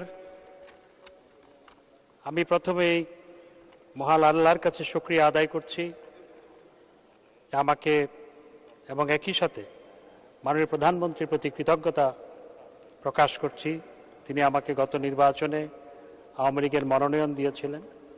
আমার এলাকাবাসী আমাকে নির্বাচিত করে সংসদে এসে কথা বলার সুযোগ করে দিয়েছেন। মাননীয় প্রধানমন্ত্রীর প্রতি কৃতজ্ঞতা জানাই, এলাকাবাসীর প্রতি কৃতজ্ঞতা জানাই। মাননীয় স্পিকার, আমি আমার বক্তব্যের শুরুতেই গভীর কৃতজ্ঞতা ভরে স্মরণ করি সর্বকালের সর্বশ্রেষ্ঠ বাঙালি জাতির পিতা বঙ্গবন্ধু শেখ মুজিবুর রহমানকে। গভীর শ্রদ্ধা ভরে স্মরণ করি 15 আগস্টের কালো রাত্রিতে শহীদ বঙ্গমাতা শেখ ফজিলতুন্নেসা মুজিব সহ সকল শহীদদের। স্মরণ করি জাতীয় 4 নেতাকে, যারা সারা জীবন বঙ্গবন্ধুর সহচর ছিলেন, মরণেও যারা সহযাত্রী হয়েছেন, এবং মুক্তিযুদ্ধের সকল শহীদদের প্রতি গভীর শ্রদ্ধা জানাই। মাননীয় স্পিকার, আজকে 26 জুন, 23 জুন, 3 দিন আগে আমরা বাংলাদেশ আওয়ামী লীগের 75তম প্রতিষ্ঠা বার্ষিকী পালন করেছি। আমি তাই আজকে এই সংসদে দাঁড়িয়ে যেই দলের মনোনয়নে আমি সংসদে এসে কথা বলছি, সেই দলের 75 বছরের দীপ্ত পদচলায় যারা জীবন দিয়েছে দেশ মাতৃকার তরে, স্বাধিকার আদায়ের সংগ্রাম থেকে স্বাধীনতা সংগ্রাম, স্বাধীনতা সংগ্রাম থেকে স্বাধীনতা যুদ্ধ, স্বাধীনতা যুদ্ধ পরবর্তী সময়ে গণতান্ত্রিক আন্দোলনে যারা শহীদ হয়েছে, তাদের প্রতি গভীর শ্রদ্ধা জানাই। শ্রদ্ধা জানাই বাংলাদেশ আওয়ামী লীগের প্রতিষ্ঠাতা মাওলানা আব্দুল হামিদ খান ভাসানী, হোসেন শহীদ সোহরাওয়ার্দী সহ যারা বাংলাদেশ আওয়ামী লীগ প্রতিষ্ঠা করেছিলেন, তাদের প্রতি গভীর শ্রদ্ধা জানাই। মাননীয় স্পিকার, আমি মাননীয় প্রধানমন্ত্রী এবং মাননীয় অর্থমন্ত্রীর প্রতি কৃতজ্ঞতা জানাই। এমন একটি বাজেট আমাদেরকে উপহার দিয়েছেন, যেই বাজেটে দিক নির্দেশনা রয়েছে, যেই বাজেট মূল্যস্ফীতি কমানোর জন্য প্রচেষ্টা আছে, যেই বাজেটে সামাজিক নিরাপত্তা খাতে বাজেট বৃদ্ধি করা হয়েছে, বিশেষায়িত চিকিৎসার জন্য চিকিৎসা সামগ্রীর উপর কর কমানো হয়েছে, নিত্য পণ্যের আমদানির ক্ষেত্রে উৎসে কর কমিয়ে প্রায় অর্ধেকে নামানো হয়েছে। এবং মাননীয় স্পিকার, আমাদের বাজেটের অঙ্ক 7,97,000 কোটি টাকা, অর্থাৎ 8,00,000 কোটি টাকার কাছাকাছি। 2007-8 বছরের 8-9 বছরের অর্থ বছরের বাজেট ছিল 63,000 কোটি টাকা। সেখান থেকে 15 বছরের পথ চলায় বাজেটের পরিমাণ 12.5 গুণের বেশি বৃদ্ধি পেয়ে আজকে 7,97,000 কোটি টাকায় উন্নীত হয়েছে, যেটি চারটিখানি কথা নয়। মাননীয় স্পিকার, কোনো ব্যবসা প্রতিষ্ঠানের যখন টার্নওভার বৃদ্ধি পায়, তার মানে ব্যবসা প্রতিষ্ঠান সম্প্রসারিত হচ্ছে, সমৃদ্ধ হচ্ছে, সেটি বোঝায়। দেশের বাজেটের অঙ্ক যখন বৃদ্ধি পায়, তখন এটিই বোঝায় দেশের অর্থনীতি সম্প্রসারিত হচ্ছে, দেশের অর্থনীতি মজবুত হচ্ছে, দেশ ভালো হচ্ছে, দেশের মানুষ উপকার পাচ্ছে, দেশের মানুষ উপকৃত হচ্ছে, এটিই বোঝায়। মাননীয় স্পিকার, মাননীয় স্পিকার, আমি অর্থনীতি ক্ষেত্রে আমাদের যে অগ্রগতি সেটি একটু আপনাদের সামনে তুলে ধরতে চাই। মাননীয় স্পিকার, আজকে মূল্যস্ফীতি নিয়ে অনেক কথা হয়। আপনি জানেন মাননীয় স্পিকার, রাশিয়া ইউক্রেন যুদ্ধ, এরপরে গাজায় যে সহিংসতা হচ্ছে, এবং সমগ্র পৃথিবী আজকে ভোলাটাইল ওয়ার্ল্ড, পৃথিবীর বিভিন্ন জায়গায় 80টির বেশি কনফ্লিক্ট চলছে। এই সমস্ত কারণে, এবং পৃথিবীতে বর্তমানে highest number of refugees in the world আজকের পৃথিবীতে, সেই প্রেক্ষাপটে সমগ্র পৃথিবী আজকে মূল্যস্ফীতিতে জর্জরিত। এবং সেই ক্ষেত্রে মাননীয় প্রধানমন্ত্রীর নানা উদ্যোগের কারণে, আমাদের নানা পদক্ষেপের কারণে আমাদের দেশে মূল্যস্ফীতি অনেক দেশের তুলনায় কম। আমি একটু তুলনা দিতে চাই। মাননীয় স্পিকার, পাকিস্তানে মূল্যস্ফীতি হচ্ছে 11.8%, রাশিয়ায় 8.3%, টার্কিতে 75%, কয়দিন আগেও ছিল, এখন একটু কমেছে, মায়ানমারে 28.58%, ইরানে 30%। আমাদের দেশে গত কয়েক মাসে মূল্যস্ফীতি একটু বেশি ছিল, এখন আস্তে আস্তে কমতির দিকে যাচ্ছে। এবং আমি দৃঢ়ভাবে বিশ্বাস করি এই বাজেটে মূল্যস্ফীতি কমানোর উপর জোর দেওয়া হয়েছে এবং এই বাজেট বাস্তবায়ন হলে পরে মূল্যস্ফীতি কমে আসবে। মাননীয় স্পিকার, আমরা যখন সরকার গঠন করি 2008 সালে, তখন মানুষের মাথাপিছু আয় ছিল $600, আর 2006 সালে যখন বিএনপি ক্ষমতায়, তখন মাননীয় স্পিকার মানুষের মাথাপিছু আয় ছিল $543। আজকে বাংলাদেশের মানুষের মাথাপিছু আয় $2800 কাছাকাছি। যদি ডলার ডিভ্যালুড না হতো তাহলে আজকে মানুষের মাথাপিছু আয় $3000 ছাড়িয়ে যেত। IMF এর রিপোর্ট হচ্ছে যে পরপর 4 বছর আমরা ভারতের চেয়ে বেশি মাথাপিছু আয় আমরা ধরে রাখতে সক্ষম হয়েছি। আজকে যারা সমালোচনা করে, মাননীয় স্পিকার, দেশে নানা ধরনের বিশেষজ্ঞ আছে, সব বিষয়ে বিজ্ঞ বিশেষজ্ঞ, বিশেষ কারণে অজ্ঞ বিশেষজ্ঞ এবং বিশেষ উদ্দেশ্যে অজ্ঞ বিশেষজ্ঞ। এই বিশেষজ্ঞরা নানা ধরনের মত দেয়। আজকে যে ভারতে এবং পাকিস্তানে বাংলাদেশের উন্নয়ন অগ্রগতির যে প্রশংসা করা হয়, সেটি ছিটেফোঁটাও আমাদের সমালোচকরা করেন না, তারা শুধু সমালোচনাটাই করতে জানেন। কারণ কিছু বিশেষজ্ঞ আছেন, তারা মনে করেন যদি ভুল ধরা না হয় সরকারের, তাহলে যে তারা বিজ্ঞ এটি প্রমাণিত হয় না মাননীয় স্পিকার, এজন্য তারা ভুল ধরেন। পড়েছেন রাজনীতি, উনি অর্থনীতি বিশেষজ্ঞ, পড়েছেন আইন, উনি পরিবেশ বিশেষজ্ঞ, পড়েছেন অর্থনীতি, বিশ্ববিদ্যালয়ে পড়ানো অর্থনীতি, উনি আবার পরিবেশ তেল গ্যাস বিশেষজ্ঞ। এই ধরনের নানা ধরনের বিশেষজ্ঞ আছে। আর তারা যখন কোনো বাজেট পেশ করা হয় তখন গদ বাঁধা কিছু সমালোচনা করেন। সেটি হচ্ছে কি, এই বাজেট বাস্তবায়নযোগ্য না, এই বাজেট উচ্চাবিলাসী এবং এই বাজেটে কোনো দিক নির্দেশনা নাই। মাননীয় স্পিকার, যদি বাজেটে দিক নির্দেশনা না থাকতো তাহলে গত 15 বছরের পথ চলায় কিভাবে দারিদ্র 41.5% থেকে কমে আজকে 18.5% নেমে আসলো। মাননীয় স্পিকার, আমার প্রশ্ন তাদের কাছে, অতি দারিদ্রতা যেখানে 25% ছিল সেখান থেকে নেমে 5% নেমে এসেছে। মাননীয় স্পিকার, এটি হচ্ছে বাস্তবতা। এবং আজকে খালি পায়ে মানুষ দেখা যায় না সহজে, আজকে ছেঁড়া কাপড় পরা মানুষ দেখা যায় না। মাননীয় স্পিকার, আপনি জানেন যে আগে বাংলাদেশে বিদেশ থেকে বড় বড় বস্তায় করে বিদেশিদের ব্যবহৃত কাপড় আসতো, পুরানো কাপড় আসতো, সেই কাপড়, মাননীয় স্পিকার আমাকে আরো 5 মিনিট সময় বাড়িয়ে দিবেন। মাননীয় স্পিকার, সেই কাপড় ধোলাই ইস্ত্রি করে ঢাকার বঙ্গবাজার, চট্টগ্রামের জহুর মার্কেট, কুমিল্লার কান্দির পাড়, নোয়াখালীর চৌমুহনী আর সিলেটের জিন্দাবাজার এবং অন্যান্য শহরে বিভিন্ন জায়গায় সেগুলো বিক্রি হতো।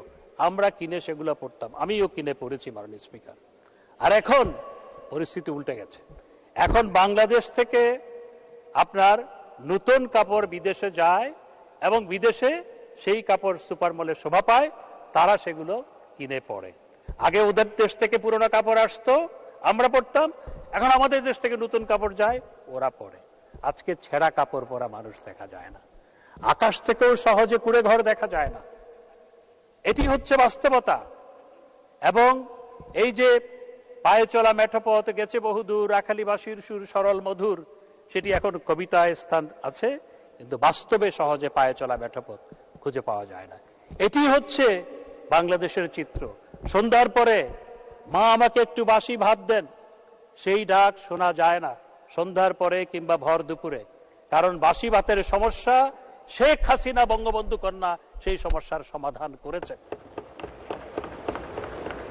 এটি, এই যে উন্নয়ন অগ্রগতি, এটি কোনো জাদুর কারণে হয়নি, এটি মাননীয় প্রধানমন্ত্রী বঙ্গবন্ধু কন্যা জননেত্রী শেখ হাসিনার জাদুকরী নেতৃত্বের কারণে এটি সম্ভবপর হয়েছে। মাননীয় স্পিকার, আমাকে একটু সময় বাড়িয়ে দিতে হবে 5 মিনিট। আপনি আরো 5 মিনিট বলবেন। জি মাননীয় স্পিকার, ধন্যবাদ। মাননীয় স্পিকার, মাননীয় স্পিকার, আজকে আমি তবে বাজেটের ক্ষেত্রে আমার কিছু জিজ্ঞাসা আছে মাননীয় স্পিকার, সেটি আমি একটু সবিনয়ে উপস্থাপন করতে চাই। আমাদের দেশে জিডিপির আকার গত 15 বছরে 6 গুণের বেশি বৃদ্ধি পেয়েছে।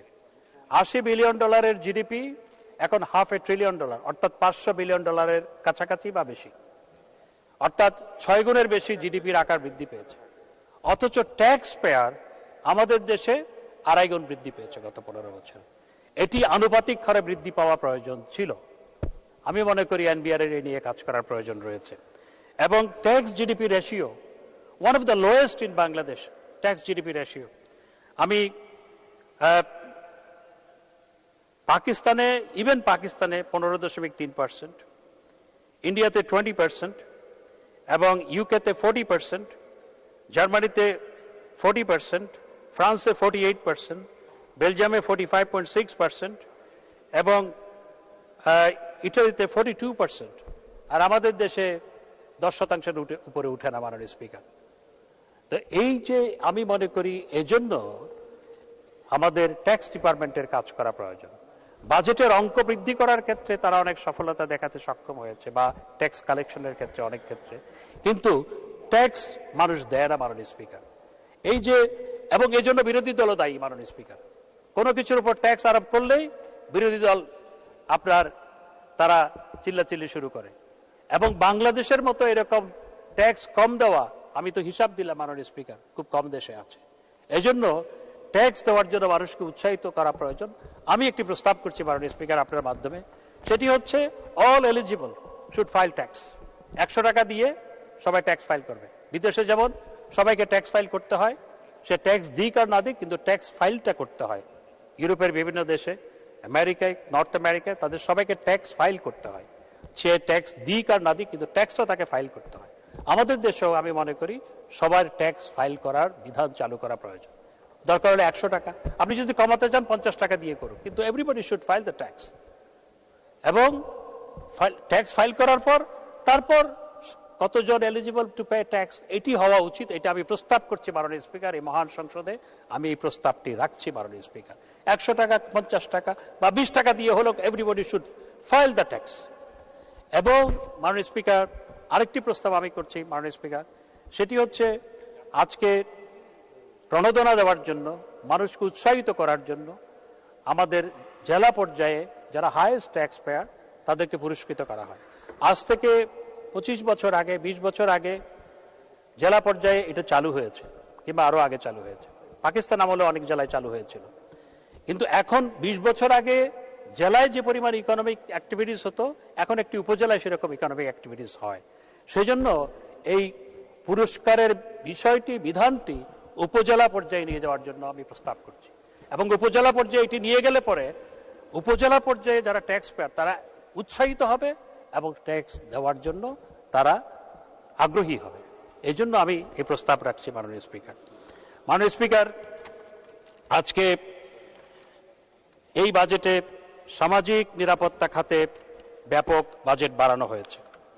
এবং মাননীয় স্পিকার, করোনা মহামারীর মধ্যে যখন দেশ নিমজ্জিত, তখন মাননীয় প্রধানমন্ত্রী বঙ্গবন্ধু কন্যা জননেত্রী শেখ হাসিনা তখন তিনি এই যারা গৃহহীন তাদের জন্য ঘর করে দেওয়ার উদ্যোগ গ্রহণ করেছিলেন। বাংলাদেশে প্রায় 10 লক্ষ ইউনিট ঘর নির্মাণ করা হয়েছে মাননীয় স্পিকার, 10 লক্ষ ইউনিটের কাছাকাছি। যখন পৃথিবী থমকে গেছে, যখন মানুষ ঘর থেকে বেরোচ্ছে না, তখন মাননীয় প্রধানমন্ত্রী শেখ হাসিনা এই কার্যক্রম গ্রহণ করেছিলেন। যে মানুষ স্বপ্নেও ভাবেনি তার একটি ঘর হবে টিনের চালা পাকা ঘর, তার স্বপ্নকেও হার মানিয়ে সে ঘর পেয়েছে। অনেক মানুষ আছে যারা বৃষ্টি হলে মানুষের আঙিনায় আশ্রয় নিত, এবং আশ্রয় নেওয়ার পর তাকে তাড়িয়ে দেওয়া হতো, কিংবা প্রখর রৌদ্রে কারো বাড়ির আঙিনায় যখন আশ্রয় নিত তখন তাকে তাড়িয়ে দেওয়া হতো। সে হয়তো তখন স্বপ্ন দেখত যে আমার যদি দোতলা একটি ঘর হতো, কুড়ে ঘর হতো। তার কুড়ে ঘরের স্বপ্ন ছিল, সেই কুড়ে ঘরের স্বপ্নকে হার মানিয়ে, তার স্বপ্নকেও অতিক্রম করে মাননীয় প্রধানমন্ত্রী তাদেরকে ঘর করে দিয়েছেন। কুষ্ঠরোগী যার কাছে আত্মীয় স্বজন যায় না তাকে ঘর করে দিয়েছেন। বেদেরা যারা ঘর বাঁধে না তাদেরকে ঘর করে দিয়েছেন, যারা নৌকায় থাকে তাদেরকে ঘর করে দিয়েছেন। এবং মাননীয় প্রধানমন্ত্রী এই বাজেটে তিনি আগেই শুরু করেছেন গৃহহীনদের জন্য ফ্ল্যাট নির্মাণ। ঢাকা, চট্টগ্রাম শহর সহ দেশের বিভিন্ন জায়গায় গৃহহীনদের জন্য ঘর নির্মাণ তিনি আগেই শুরু করেছেন। এই বাজেটে আবার ঘোষণা করেছেন যে গৃহহীনদের সদস্য সময় তো শেষ, 1 মিনিট 2 মিনিট বলুন, করে 5 মিনিট দিবেন। মাননীয় স্পিকার, মন্ত্রী 5 মিনিট না 2 মিনিটে শেষ করবেন অনুগ্রহ করে। মাননীয় স্পিকার, আপনি একটু সহৃদয় হলে কৃতজ্ঞ হব। মাননীয় স্পিকার, আপনি জানেন যে নির্বাচন হয়েছে এবং নির্বাচন নিয়ে অনেক ষড়যন্ত্র ছিল মাননীয় স্পিকার, এবং সেই ষড়যন্ত্র ছিল নির্বাচনকে বানচাল করার, নির্বাচনকে প্রতিহত করার। সেই ষড়যন্ত্র যখন সফল হয় নাই, তখন তারা বসেছিল সরকার যাতে গ্রহণযোগ্য না হয় পৃথিবীময়, সেজন্য নানা তৎপরতা অপতৎপরতা চালিয়েছিল বিএনপি সহ তাদের সহযাত্রী বিভিন্ন দল এবং বিভিন্ন ব্যক্তিবিশেষ, বিভিন্ন প্রতিষ্ঠান। আমি নাম বলে খাটো করতে চাই না মাননীয় স্পিকার। কিন্তু বাংলাদেশকে মাননীয় প্রধানমন্ত্রী পরপর ৪র্থবারের মতো প্রধানমন্ত্রী নির্বাচিত হওয়ার পর ৮১টি দেশের রাষ্ট্রপ্রধান, সরকার প্রধান অভিনন্দন জানিয়েছে এবং ৩২টি আন্তর্জাতিক সংস্থা ইনক্লুডিং ইউএন, ওআইসি, কমনওয়েলথ, বিশ্বব্যাংক সহ, ইউরোপিয়ান ইউনিয়ন সহ ৩২টি আন্তর্জাতিক সংস্থা মাননীয় প্রধানমন্ত্রীকে অভিনন্দন জানিয়েছে। এবং সেই অভিনন্দনে আমি কয়েকটা পড়ে শোনাতে চাই মাননীয় স্পিকার। ইউএস প্রেসিডেন্ট তিনি বলেছেন, we have a long and successful history of working together to solve problems, and our strong people-to-people ties are the foundation of this relationship. এর পূর্বে ইউএস প্রেসিডেন্ট আরেকটি চিঠিতে জানিয়েছিলেন, Bangladesh is an example of economic progress and a country of great hope and opportunity. এবং ওআইসির মহাসচিব কংগ্রেচুলেটরি লেটারে বলেছেন, I am confident, ma'am, Prime Minister, that with your wisdom and wealthy experience, you will continue to steer the affairs of your country in the years ahead to realize the aspiration. আমাকে আরো 3 minute সময় দিবেন মাননীয় speaker. Aspiration of the people of Bangladesh for peace, unity and development. এবং Commonwealth Secretary General বলেছে, we look forward to continuing and building on this collaboration to support Bangladesh in achieving its full range of priorities during your 5th term in office. The Secretary stands ready to support you as Prime Minister of Bangladesh. আরো অনেক কংগ্রেচুলেটরি letter ছিল। আমি বিভিন্ন আন্তর্জাতিক সংস্থা কিভাবে মাননীয় প্রধানমন্ত্রীকে এবং আন্তর্জাতিক গণমাধ্যমে কিভাবে বাংলাদেশের উন্নয়ন অগ্রগতি এবং মাননীয় প্রধানমন্ত্রীকে কিভাবে প্রশংসা করেছেন সেটি একটি চিত্র তুলে ধরতে চাই। 26শে ফেব্রুয়ারি 2024 দ্য হেরিটেজ ফাউন্ডেশন কর্তৃক প্রকাশিত অর্থনৈতিক স্বাধীনতার 2024-এর সূচকে 176টি দেশের মধ্যে বাংলাদেশের অবস্থান 7 স্থানে উপরে উঠে 116তম স্থানে পৌঁছেছে। আগের বছর বাংলাদেশের অবস্থান ছিল 123, সেখান থেকে আমরা 7 স্থান উপরে উঠেছি মাননীয় স্পিকার। মাননীয় স্পিকার, বাংলাদেশের অর্থনীতি এখন জিডিপির আকারে পৃথিবীর 33তম অর্থনীতি দেশ। পিপিপির ভিত্তিতে, পারচেজিং পাওয়ার প্যারিটিতে আমরা পৃথিবীর 31তম অর্থনীতির দেশ মাননীয় স্পিকার। মাননীয় স্পিকার, হার্ভার্ড এবং ক্যালিফোর্নিয়া বিশ্ববিদ্যালয়ের সঙ্গে যৌথভাবে ওয়ার্ল্ড ইকোনমিক ফোরামের রিপোর্ট অনুযায়ী জেন্ডার গ্যাপ রিপোর্টে দক্ষিণ এশিয়া বাংলাদেশের অবস্থান হচ্ছে 1 নম্বরে এবং এশিয়া এবং প্রশান্ত মহাসাগরীয় অঞ্চলে বাংলাদেশের অবস্থান হচ্ছে অস্ট্রেলিয়ার পরে মাননীয় স্পিকার। আর নারীর ক্ষমতায়নে, মাননীয় স্পিকার আমাকে আরো 2 মিনিট সময় দেবেন। মাননীয় স্পিকার, নারীর ক্ষমতায়নে আমাদের অবস্থান পৃথিবীতে 5ম এবং এশিয়া এবং প্রশান্ত মাননীয় মন্ত্রী 1 মিনিট। মাননীয় স্পিকার, এবং বাংলাদেশের অবস্থান হচ্ছে এশিয়া প্রশান্ত মহাসাগরীয় অঞ্চলে, বাংলাদেশের অবস্থান হচ্ছে অস্ট্রেলিয়ার পরেই বাংলাদেশের অবস্থান। এইভাবে বাংলাদেশ এগিয়ে যাচ্ছে। মাননীয় স্পিকার, আমাকে মাননীয় প্রধানমন্ত্রী পররাষ্ট্র মন্ত্রণালয়ের দায়িত্ব দিয়েছেন। পররাষ্ট্র মন্ত্রণালয়ের দায়িত্ব দেওয়ার পর মাননীয় স্পিকার, আমি আমার সর্বোচ্চ নিষ্ঠা প্রচেষ্টা দিয়ে চেষ্টা করেছি বাংলাদেশের ভাবমূর্তি তুলে ধরার জন্য। আজ মাননীয় প্রধানমন্ত্রীর কারণেই আজকে পৃথিবীতে বাংলাদেশের ভাবমূর্তি উজ্জ্বল হয়েছে। এবং মাননীয় স্পিকার, আপনি জেনে খুশি হবেন যে আমরা এই পররাষ্ট্র মন্ত্রণালয়ের দায়িত্ব দেওয়ার পর আমাকে মাননীয় প্রধানমন্ত্রী আমরা বিভিন্ন আন্তর্জাতিক ফোরামে জয়লাভ করেছি মাননীয় স্পিকার। যেমন আমরা জুন মাসে অনুষ্ঠিত আইএলওর পরিচালনা পর্ষদের বিনা প্রতিদ্বন্দ্বিতায় আমরা সদস্য নির্বাচিত হয়েছি। 1 মিনিট। জি মাননীয় স্পিকার, 7 জুন 2024 তারিখে জাতিসংঘের অত্যন্ত গুরুত্বপূর্ণ অঙ্গ সংস্থা অর্থনৈতিক ও সামাজিক পরিষদ ইকোসকের 2025-27 মেয়াদের নির্বাচনে বাংলাদেশ এশীয় এবং প্রশান্ত মহাসাগর অঞ্চলের প্রার্থী হিসেবে 189 ভোটের মধ্যে 181 ভোট পেয়ে মাননীয় স্পিকার নির্বাচিত হয়েছে। এছাড়া গত জানুয়ারি মাসে বাংলাদেশ 2024 সালের জন্য জাতিসংঘের উন্নয়ন কর্মসূচি ইউএনডিপি বোর্ডের সভাপতি নির্বাচিত হয়েছে মাননীয় স্পিকার। মাননীয় স্পিকার, আমাকে আরেক মিনিট সময় দিবেন। মাননীয় স্পিকার, শুধু 1 মিনিট, আর চাইবো না মাননীয় স্পিকার, শুধু 1 মিনিট। মাননীয় স্পিকার, আজকে জননেত্রী শেখ হাসিনার নেতৃত্বে বাংলাদেশ অদম্য গতিতে এগিয়ে চলছে। বাংলাদেশ অর্থনৈতিক উন্নয়নের ক্ষেত্রে আজকে পৃথিবীর সামনে রোল মডেল। আজকে বঙ্গবন্ধুর দেশ রচনার সার্থকতা সেখানে, বঙ্গবন্ধু কন্যা জননেত্রী শেখ হাসিনার দেশ পরিচালনার সার্থকতা সেখানে, পাকিস্তান আমাদের দিকে তাকিয়ে হাহুতাশ করে দীর্ঘশ্বাস ফেলে। 1 মিনিট। মাননীয় স্পিকার, তবে 1 মিনিট শুধু। মাননীয় স্পিকার, তবে এবং ভারতে মাননীয় প্রধানমন্ত্রীর নেতৃত্বের প্রশংসা হয়। আমি ভারতে মাননীয় প্রধানমন্ত্রীর সাথে গিয়েছিলাম শ্রী নরেন্দ্র মোদীর শপথ গ্রহণ অনুষ্ঠানে। যখন তিনি শপথ গ্রহণ অনুষ্ঠানের স্থলে প্রবেশ করলেন, তখন মঞ্চ থেকে ডিক্লেয়ার করা হচ্ছে, the highest serving women leader of the world Sheikh Hasina has start. এবং কখনো যখন বিদেশে যায় তখন শেখ হাসিনা হয়ে যে সেন্টার অফ অ্যাট্রাকশন। আমরা দেশকে শুধু বস্তুগত উন্নয়নের মধ্যে উন্নত রাষ্ট্র নয়, আমরা একটি সামাজিক কল্যাণ রাষ্ট্রে রূপান্তর করতে চাই। এজন্য সামাজিক নিরাপত্তা মাধ্যমে বাংলাদেশের 10 কোটির বেশি মানুষকে সামাজিক নিরাপত্তা বলয়ের মধ্যে আনা হয়েছে। আমরা শুধু সামাজিক কল্যাণ রাষ্ট্র নয়, আমরা একটি মানবিক রাষ্ট্র গঠন করতে চাই আমাদের নেত্রী জননেত্রী শেখ হাসিনার নেতৃত্বে। মাননীয় স্পিকার, আপনাকে ধন্যবাদ।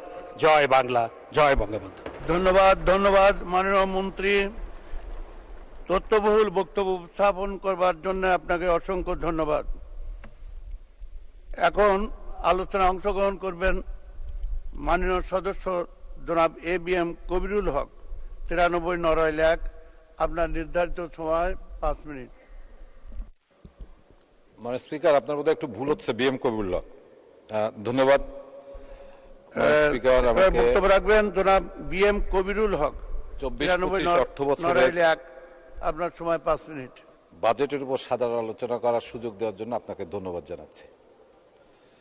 আমি আলোচনার শুরুতেই গভীর শ্রদ্ধার সঙ্গে স্মরণ করি কালিতীর্ণ সংগ্রামী মহানায়ক জাতির জনক বঙ্গবন্ধু শেখ মুজিবুর রহমানকে। স্মরণ করি 75-এ নিহত বঙ্গমাতা ফজিলাতুন্নেসা মুজিব সহ যাদেরকে নির্মম নৃশংসভাবে হত্যা করেছিল, তাদের স্মৃতির প্রতি গভীর শ্রদ্ধা জানাই। শ্রদ্ধা জানায় জাতীয় 4 নেতাকে, শ্রদ্ধা জানায় 71 সালের 30 লক্ষ শহীদদেরকে, যাদের চরম আত্মত্যাগের মধ্য দিয়ে আমরা একটি স্বাধীন সার্বভৌম বাংলাদেশের নাগরিক হতে পেরেছি। মানে স্পিকার, আমি একটু যোগ করে আপনার দৃষ্টি আকর্ষণ করছি যে আসলে বৈষম্যহীন সমাজের কথা বঙ্গবন্ধু বলেছিলেন, কিন্তু দুর্ভাগ্য যে পার্লামেন্টেই বৈষম্য হচ্ছে, চরম বৈষম্য হচ্ছে। আমি আসলে বাজেট বুঝি না, আমি অর্থনীতির ছাত্র না, অর্থনীতি নিয়ে পড়িও নি। অর্থনীতির জটিল হিসাব নিকাশ আমাকে ভাবায় না, আমাকে প্রভাবিত করে। আমার মনে হয় আমার মতো 18 কোটি মানুষের মধ্যে অধিকাংশ মানুষই বাজেট বোঝেন। তারা বোঝে আমি বাজারে গিয়ে আমি আমার পণ্য কিনতে পাচ্ছি কিনা, আমার পকেটে টাকা আছে কিনা, আমার রাষ্ট্র ঠিক মতো চলছে কিনা। মানে স্পিকার, আজকে এই বাজেট আলোচনায় আমি কাকতালীয়ভাবে একটা জিনিস আপনার সামনে তুলে ধরতে চাই। আজ থেকে 50 বছর আগে 72 সালে বাংলাদেশের প্রথম যে স্বপ্নযাত্রা শুরু করেছিলেন আমাদের জাতির জনক বঙ্গবন্ধুর নেতৃত্বে, যে প্রথম বাজেট দিয়েছিল সেই বাজেটের পরিমাণ ছিল 786 কোটি টাকা, ডলারের হিসাবে সেটা 73 মিলিয়ন ডলার। স্বাধীনতার 50 বছর পরে এসে আজকে সেই বাংলাদেশের বাজেট হচ্ছে 7,97,000 টাকা, অর্থাৎ 73 বিলিয়ন ডলার। এই যে অর্জন, আজকের যে 30 লক্ষ শহীদের রক্ত বৃথা যায়নি, আজকের যে বঙ্গবন্ধু সোনার বাংলার গড়তে যাওয়ার যে স্বপ্ন বাস্তবায়নের দোরগোড়ায় পৌঁছে গিয়েছি, তারই কিন্তু প্রতিফলন এই বাজেট হয়েছে। মাননীয় স্পিকার, 71 সালে যে পাকিস্তানের সাথে আমরা ভাগ হয়ে পূর্ব পাকিস্তান এবং পশ্চিম পাকিস্তান এই বাংলাদেশ নামক রাষ্ট্রটার জন্ম হয়েছে, আজকে এইখানে দাঁড়িয়ে, এই অবস্থায় দাঁড়িয়ে এই বাজেটে আমি বলবো যে বাংলাদেশের বাজেট আজকে যেখানে 73 বিলিয়ন ডলার, ঠিক একই সময় পাকিস্তানের বাজেট মাত্র 33 বিলিয়ন ডলার। যে বাংলাদেশকে নিয়ে 71 সালের এদেশের পৃথিবীর তাবড় তাবড় দেশ রাষ্ট্র বাংলাদেশের স্বাধীন সত্তা হিসেবে টিকে থাকতে পারবে কিনা আশঙ্কা প্রকাশ করেছিল, আমেরিকার বিখ্যাত পররাষ্ট্রমন্ত্রী হেনরি কিসিঞ্জার যে বাংলাদেশকে নিয়ে মন্তব্য করেছিল বাটনলেস বাস্কেট, সেই বাংলাদেশ আজকে কিন্তু বিশ্বের বিস্ময়। সেই বাংলাদেশ পৃথিবীর সবচেয়ে দ্রুত বর্ধনশীল 5টি অর্থনীতির দেশের মধ্যে বাংলাদেশে। এটা একমাত্র সম্ভব হয়েছে জননেত্রী শেখ হাসিনার কারণে। আমি প্রথমেই বলেছি, মাননীয় স্পিকার আমাকে যদি 2-3 মিনিট সময় দেন, আমি একটা বিষয় নিয়ে কথা বললেই, আমি বাজেট নিয়ে আমি কোনো কথা বলবো না। আমি শুধু এখানে আমার খুব কষ্ট হয়, অর্থমন্ত্রী এখানে থাকে না, আমরা কাদের উদ্দেশ্যে বা অর্থ মন্ত্রণালয়ের কোনো লোকজনও থাকে কিনা আমি জানি না, আমরা কাদের উদ্দেশ্যে বাজেট নিয়ে আমাদের মতামত দিব সেটাও আমি বলতে পারি। আমি মাননীয় স্পিকার, আমাদের জাতির জন্য বড় দুর্ভাগ্য যে স্বাধীনতার 50 বছর পরে এসেও আমরা জাতিকে মুক্তি দেওয়ার জন্য শিক্ষা এবং স্বাস্থ্যর পরে দুইটা নীতি কিন্তু আমরা এখন পর্যন্ত দিতে পারি। এখানে আমাদের স্বাস্থ্যমন্ত্রী থাকলে খুব ভালো হতো, যদিও এই বাজেটে স্বাস্থ্যের উপরে বাজেট বৃদ্ধি করা হয়েছে, কিন্তু আমার কাছে মনে হয়েছে যে চাহিদার তুলনায় সেই বাজেট খুবই অপ্রতুল। একটা জিনিস মনে রাখতে হবে যে আবার আপনার স্বাস্থ্যই সম্পদ, যদি আমার স্বাস্থ্য যদি ঠিক না থাকে তাহলে আমার অনেক অর্থ থাকলেও সেই অর্থের কিন্তু মূল্য নেই।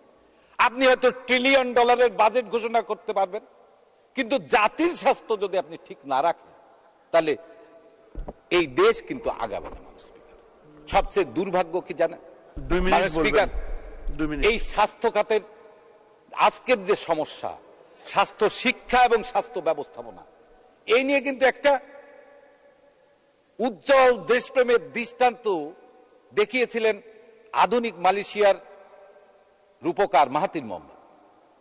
উনি হার্টের রোগী ছিলেন, ডাক্তাররা তাকে পরামর্শ দিয়েছিল বিদেশে চিকিৎসা করার জন্য। মাহাথির মোহাম্মদ কিন্তু বিদেশে চিকিৎসার জন্য যায়নি, উনি মালয়েশিয়ায় হার্টের চিকিৎসার সর্বোচ্চ আধুনিক প্রযুক্তি সম্পন্ন হার্টের চিকিৎসা করার ব্যবস্থা করে প্রায় 3 বছর পরে উনি মালয়েশিয়ায় চিকিৎসা করেছিলেন। ওনাকে প্রশ্ন করা হয়েছিল কেন আপনি বিদেশ যাননি, উনি সেই দিন বলেছিল যে আমি যদি বিদেশ যাই তাহলে আমার জনগণের কাছে একটা ভুল মেসেজ যাবে, আমার জনগণের আমার স্বাস্থ্য সেবার পরে কোনো আস্থা বিশ্বাস থাকবে। কিন্তু আজকের এই সংসদে দাঁড়িয়ে আমি বলতে চাই, বাংলাদেশের কিছু মানুষ, কিছু কর্মকর্তা, কিছু কর্মচারী বা আমরাই কথায় কথায় আমরা বিদেশে চেক আপে যাই, মাউন্ট এলিজাবেথের চেক আপে যায়, ইউরোপ আমেরিকায় যায়, এর মধ্য দিয়ে আমার দেশের স্বাস্থ্য ব্যবস্থার অনাস্থা কিন্তু জনগণের কাছে ভুল বার্তা যায়। তারই ফলশ্রুতিতে আপনারা দেখেন আজকে আমাদের পার্শ্ববর্তী রাষ্ট্র ভারতে বাংলাদেশে প্রতি বছর 5,000 টাকা চিকিৎসার জন্য ব্যয় করতে যায়। এই অবস্থার থেকে যদি উত্তরণ না করা যায় তাহলে এই দেশের আমরা যতই বড় বাজেট করি না কেন, আমরা যতই উন্নয়নের কথা বলি না কেন, আমাদের কোনো কিছুই আমাদের জন্য ভালো ফল বয়ে আনবে না। মাননীয় স্পিকার, একথা সত্য স্বীকার করতেই হবে, দুর্নীতি আমার দেশে প্রাতিষ্ঠানিক রূপ নিয়েছে। আমরা আজকে অনেকের দুর্নীতির থলের বিড়াল বের হচ্ছে। 1 মিনিট। কিন্তু আমার কাছে মনে হয় এই দুর্নীতির আঘাত থেকে বোধহয় আমরা কেউই বাইরে না। আজকে মূল দোষ কিন্তু হয় জনপ্রতিনিধিদের। এইখানে 350 জন পার্লামেন্ট সদস্য আছে।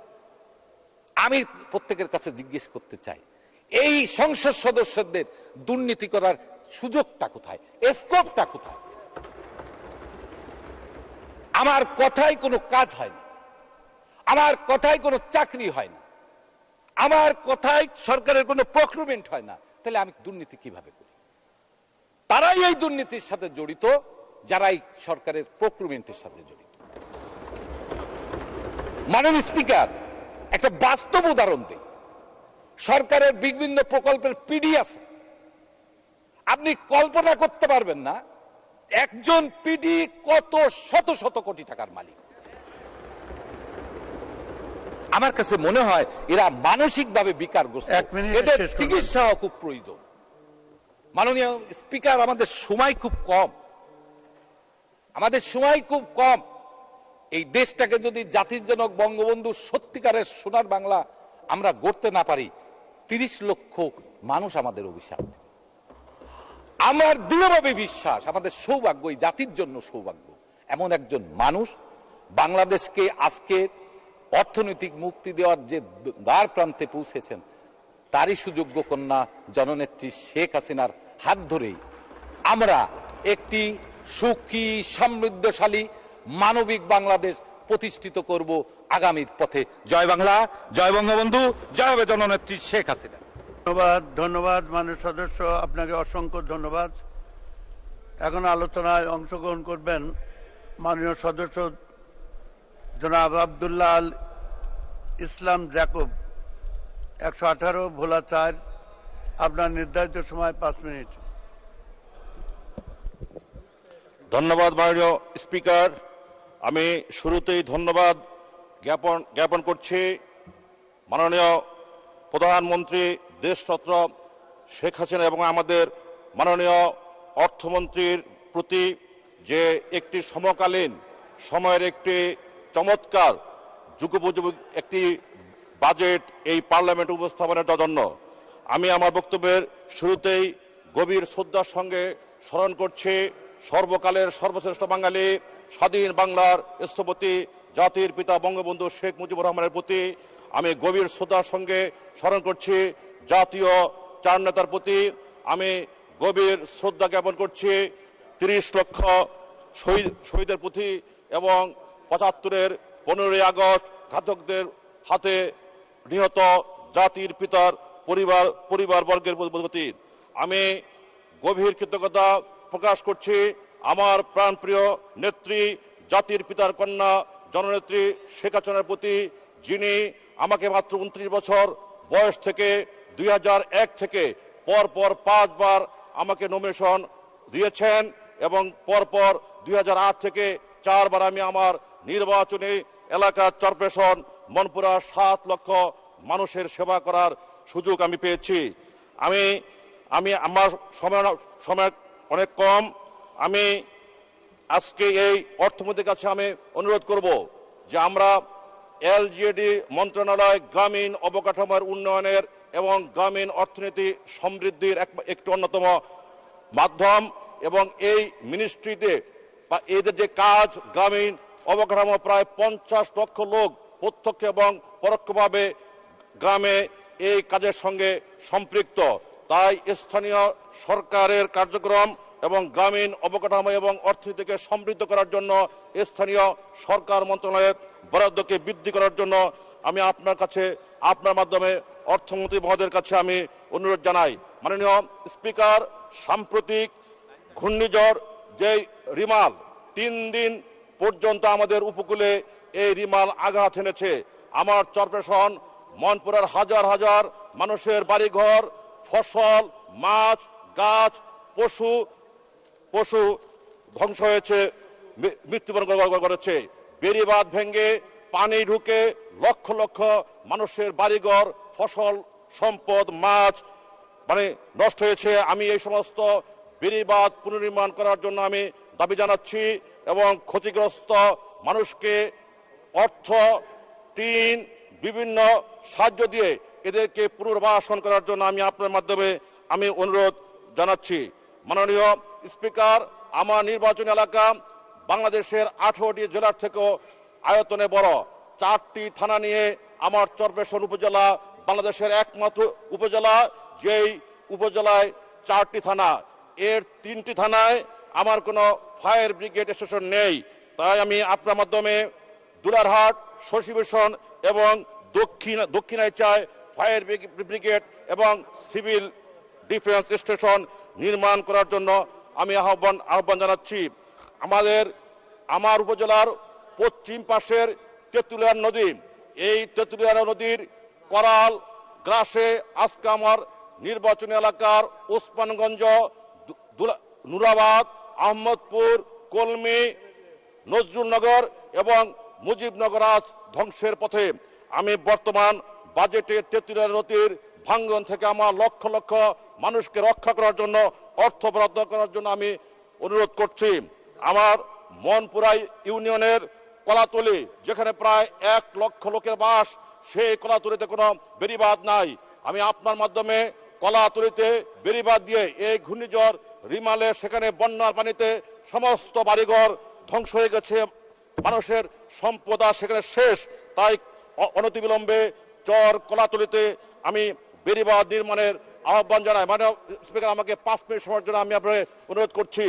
আজ আমরা গর্ব করে বলি যে সারা দেশে 100% আমরা বিদ্যুৎ সরবরাহ করছি, কিন্তু চরফ্যাশনের মনপুরার ক্ষেত্রে এর চিত্র সম্পূর্ণ উল্টো। মনপুরে একটি বিচ্ছিন্ন দ্বীপ, যেখানে 2-3 ঘন্টার বেশি কোনো বিদ্যুৎ থাকে না। সেই ব্রিটিশ আমলের সেই সিস্টেম জেনারেটরের মাধ্যমে সেখানে বিদ্যুৎ দেওয়া হয় এবং সেই জেনারেটর। মাননীয় সদস্য 2 মিনিটে শেষ করবেন। মাননীয় স্পিকার, অনুগ্রহ 2 মিনিটের মধ্যে শেষ করবেন, অনুগ্রহ। মাননীয় স্পিকার, আজকে সেখানে পল্লী বিদ্যুৎ নেই, পিডিবি নেই।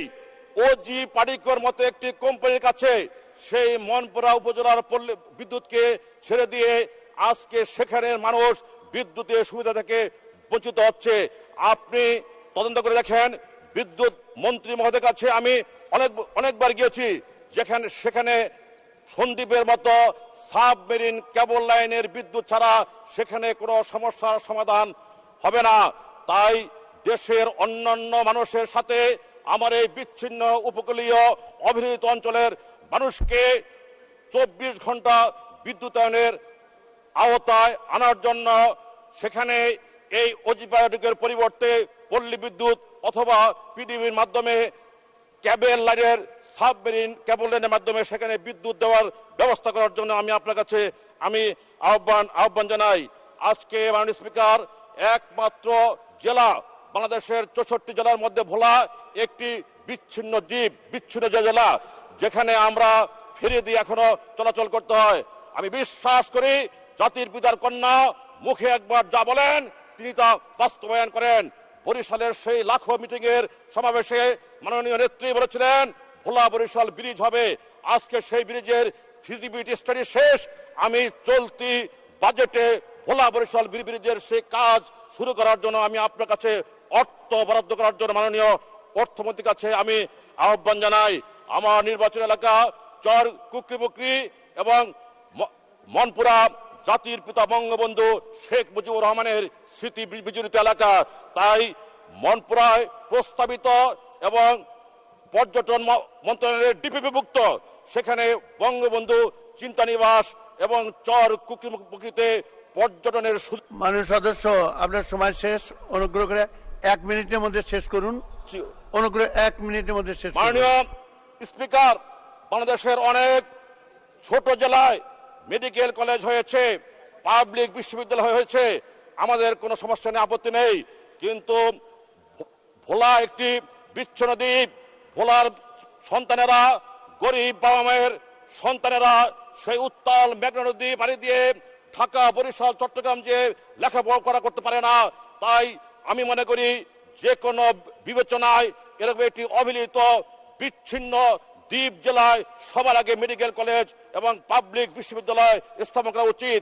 তাই আমি দাবি করছি যে আমার ওই বিচ্ছিন্ন দ্বীপ জেলা ভোলায় অনতিবিলম্বে পাবলিক বিশ্ববিদ্যালয় এবং মেডিকেল কলেজ স্থাপন করার জন্য এই বাজেটে অর্থ বরাদ্দ হোক।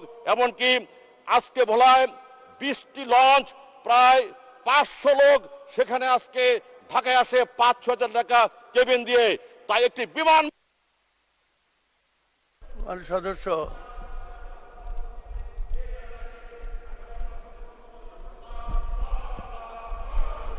ধন্যবাদ, আপনাকে অসংখ্য ধন্যবাদ। এখন আলোচনায় অংশগ্রহণ করবেন মাননীয় সদস্য জনাব এম আব্দুল লতিফ, 288, চট্টগ্রাম 11।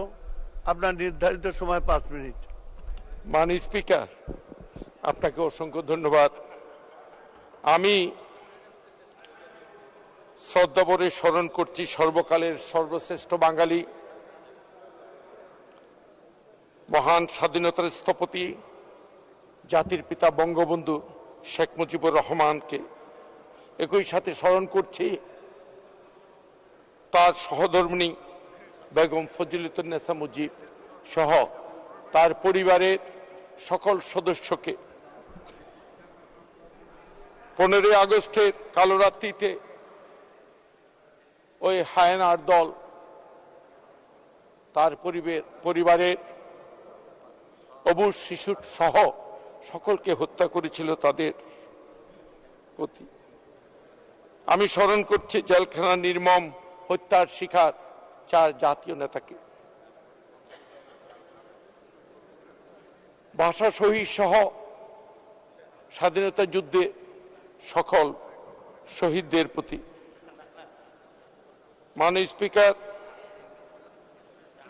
জাতীয় সংসদে আমাকে কথা বলার সুযোগ করে দেওয়ার জন্য, আমার এলাকার গরিব দুঃখী মানুষের খেদমত করার সুযোগ করে দেওয়ার জন্য মাননীয় প্রধানমন্ত্রী আমাকে 2008 সালে মনোনয়ন দিয়ে অদ্য অবধি 4 বার বন্দর, পতেঙ্গা, ডবলমুরিং, হালিশহর, সদরঘাট, ইপিজেড সহ এই বৃহৎ অঞ্চলটি যেখানে 20 লক্ষাধিক মানুষের বসবাস, এরকম একটি গুরুত্বপূর্ণ আসনে উনি আমাকে 4র্থবারের মতো মনোনয়ন দিয়ে আমাকে ধন্য করেছেন। আমি কৃতজ্ঞতা জানাই মাননীয় প্রধানমন্ত্রীর প্রতি। তিনি ওনার স্নেহ, মায়া, মমতা দিয়ে আমাকে যেভাবে সহায়তা করেছেন, আমার এলাকার মানুষের দুয়ারে দুয়ারে প্রতিটি মানুষের কাছে তার সেই মমতার ছোঁয়া আমি পৌঁছে দিতে পেরেছি। মাননীয় স্পিকার, বিগত নির্বাচনে শত প্রতিকূলতার মধ্যেও এলাকাবাসীর অকুণ্ঠ সমর্থনে নৌকা প্রতীকের বিরোধী সকল চক্রান্তকে নস্যাৎ করে স্বাধীনতার প্রতীক নৌকার বিজয় ছিনিয়ে এনেছে আমার যে সমস্ত আওয়ামী লীগের পোড় খাওয়া নেতাকর্মী, এলাকার জনসাধারণ, তাদের প্রতি আমার আন্তরিক কৃতজ্ঞতা ও ধন্যবাদ।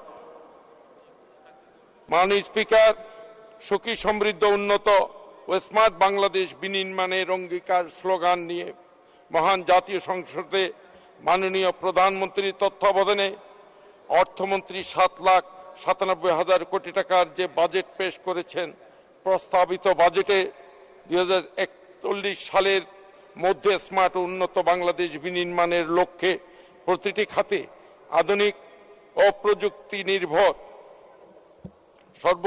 প্রযুক্তির সর্বোচ্চ ব্যবহারের উপর গুরুত্ব দেওয়া হয়েছে। 4র্থ শিল্প বিপ্লব, উপযোগী ও ভৌত সামাজিক ও প্রযুক্তিগত অবকাঠামো বিনির্মাণের প্রতিও দেওয়া হয়েছে বিশেষ নজর। স্মার্ট অর্থনীতির সুফল জনগণের দোরগোড়ায় পৌঁছে দেওয়ার লক্ষ্যে এই ধরনের নির্দেশনা বাজেটে রাখার জন্য আমি জাতির পিতার সুযোগ্য কন্যা মাননীয় প্রধানমন্ত্রী অর্থমন্ত্রীকে ধন্যবাদ জানাচ্ছি। মাননীয় স্পিকার, প্রস্তাবিত বাজেটে মোট 5,41,000 কোটি টাকার রাজস্ব আদায়ের লক্ষ্যমাত্রা নির্ধারিত হয়েছে, যা এদেশের সাধারণ মানুষ দেশের কল্যাণে, দেশ বিনির্মাণে বঙ্গবন্ধু কন্যার হাতে তুলে দিবে। সেই জনগণ এর প্রত্যাশা পূরণে মাননীয় প্রধানমন্ত্রী চলমান বৈশ্বিক সংকটের মধ্যে তার দূরদর্শী এবং বলিষ্ঠ নেতৃত্বে আমরা এগিয়ে যাচ্ছি। ইতিমধ্যে প্রয়োজনীয় সকল শর্ত পূরণ করে আমরা 2026 সালে উন্নয়নশীল দেশের কাতারে উত্তরণ নিশ্চিত করছি। এখন সময় সামনে আরো এগিয়ে যাবার। প্রস্তাবিত বাজেটে অপ্রদর্শিত সম্পদকে 15% হারে কর প্রদানের মাধ্যমে যে অর্থগুলোকে কালো টাকা বলে অভিহিত করা হয়, সেই অর্থগুলোকে দেশের কাজে লাগানোর যে পদক্ষেপ নেওয়া হয়েছে সেই বিষয়টি নিয়ে নানা সমালোচনা যারা করছে তাদের উদ্দেশ্যে বলতে চাই, অস্বাভাবিক আয়কারী সরকারি কর্মচারী এবং অন্যান্য পেশার নাগরিকেরা কালে কালে আরো শক্তিশালী ও প্রভাবশালী হয়ে উঠছে। তাদের এই ক্রমবর্ধমান বেপরোয়া ভাব ও দৌরাত্ম্যের নাগাল টানতে হয়তো আরো একটি মুক্তিযুদ্ধ করতে হবে জাতিকে। এদের সংখ্যা এবং সম্পদ অকল্পনীয়ভাবে বৃদ্ধি পেয়েছে। এই বিপুল কালো টাকা আমাদের দেশের সাধারণ মানুষের কষ্টার্জিত টাকা। দেশের মানুষের এই সম্পদ বিদেশে নিয়ে যাওয়ার সুযোগ করে দেওয়া কোনোভাবেই সমীচীন হবে না। তাই দুর্নীতির লাগাম টানার কৌশল নিয়ে আলোচনা করুন, বিতর্ক করুন, সিস্টেম ডেভেলপ করার। পরে দুর্নীতি রোধ করতে আপনাদের সেই সাজেশনগুলো দেশের মানুষের কাজে লাগবে। দেশে দেশে আর বেগমপাড়া চাই না। অস্বাভাবিক অর্থ উপার্জনকারীদের মাধ্যমে দেশের মানুষের কষ্টার্জিত সম্পদ গিয়ে সঞ্চিত না হোক Canada, America, Dubai, Malaysia, Singapore সহ ব্রিটিশ অফশোর আইল্যান্ড সমূহে। দেশের টাকা দেশে থাক, দুর্নীতিবাজ অর্থ পাচারকারীদের হাত থেকে দেশ রক্ষা পাক, এটাই হোক আমাদের স্লোগান। মাননীয় স্পিকার, বিনিয়োগ হোক শিল্পে, দেশে সৃষ্টি হবে কর্মসংস্থান। বিশ্বায়নের এই যুগে আগামী প্রজন্মকে দক্ষ জনশক্তিতে রূপান্তরিত করে বঙ্গবন্ধু কন্যার ভিশন 2041 বাস্তবায়নে তৈরি হোক সৎ, মেধাবী ও আগামী নবপ্রজন্ম, দক্ষ আগামী নবপ্রজন্ম। মাননীয় স্পিকার, আমাকে 2 মিনিট সময় দিলে আপনি আর 1 মিনিট নেন। 1 মিনিট বলুন। মাননীয় স্পিকার, গত 29 মে 24 ইংরেজি তারিখে প্রজ্ঞাপনের মাধ্যমে এনবিআর বেসরকারি শিল্প অঞ্চল থেকে 8টি সুবিধা প্রত্যাহার করেছেন। আমার প্রশ্ন, কেন শুধুমাত্র বেসরকারি অর্থনৈতিক অঞ্চলের জন্য এই প্রজ্ঞাপন? কেন এই বৈষম্য? এই রাষ্ট্রীয় এবং বেসরকারি ইকোনমিক জোনের সুবিধা বৈষম্যের কারণে দেশি বিদেশি বিনিয়োগকারীদের কাছে একটি নেতিবাচক সংকেত যাবে, যেটি বঙ্গবন্ধু কন্যার দেশ গড়ার এই প্রত্যয়ের সাথে সামঞ্জস্যপূর্ণ নয়।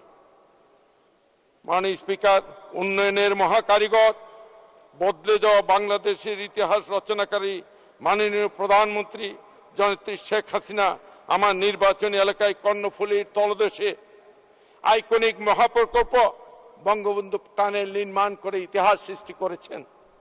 মহিউদ্দিন চৌধুরী এলিভেটেড এক্সপ্রেসওয়ে করেছেন চট্টগ্রাম এর মতো মহানগরে। পতেঙ্গা টার্মিনাল নির্মাণ করেছেন।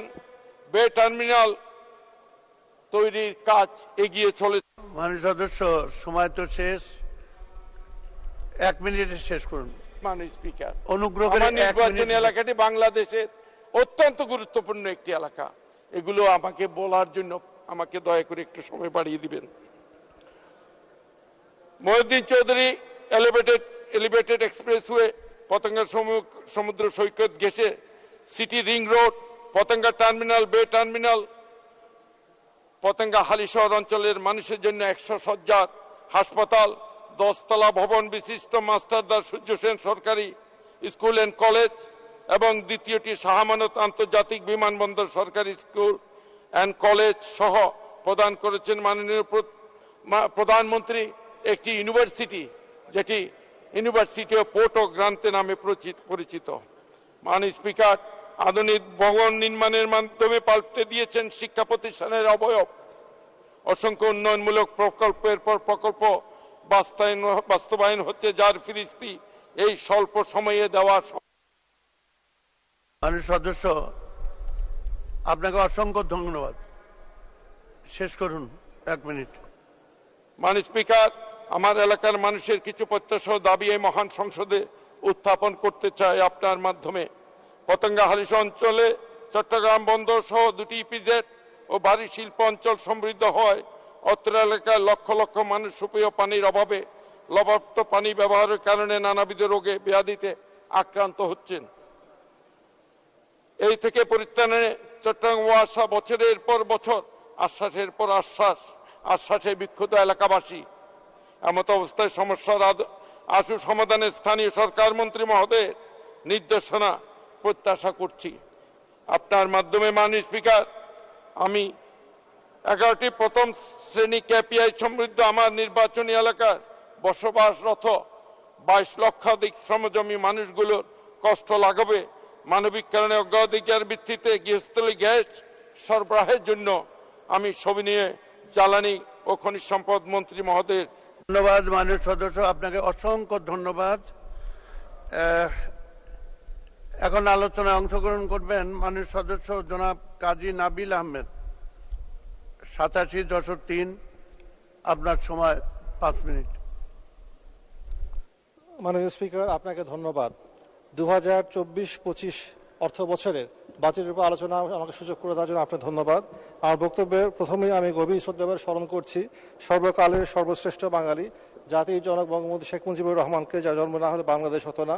শ্রদ্ধাভরে স্মরণ করছি 1975 সালের 15 আগস্টে এই বিয়োগান্ত ঘটনায় নিহত বঙ্গমাতা শেখ মুজিবুর মুজিব সহ বঙ্গবন্ধু পরিবারের সকল শহীদ সহ অন্যান্য সকল শহীদদের।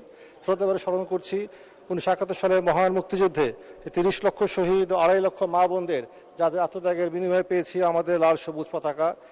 শ্রদ্ধাভরে স্মরণ করছি আমাদের সকল স্বাধিকার ও গণতান্ত্রিক আন্দোলনের সকল শহীদদের। মাননীয় স্পিকার, আজ আমাদের এবারে 2024 এবং 25 সালের বাজেটটি মাননীয় প্রধানমন্ত্রী শেখ হাসিনার এবং আমাদের বর্তমান অর্থমন্ত্রী জনাব মাহমুদ আলী সাহেবের, আমাদের এটি হচ্ছে 25তম বাজেট আওয়ামী লীগ সরকারের। 2024 সালের বাজেটটি হচ্ছে 1972 সাল থেকে বর্তমানে এটি 25তম বাজেট।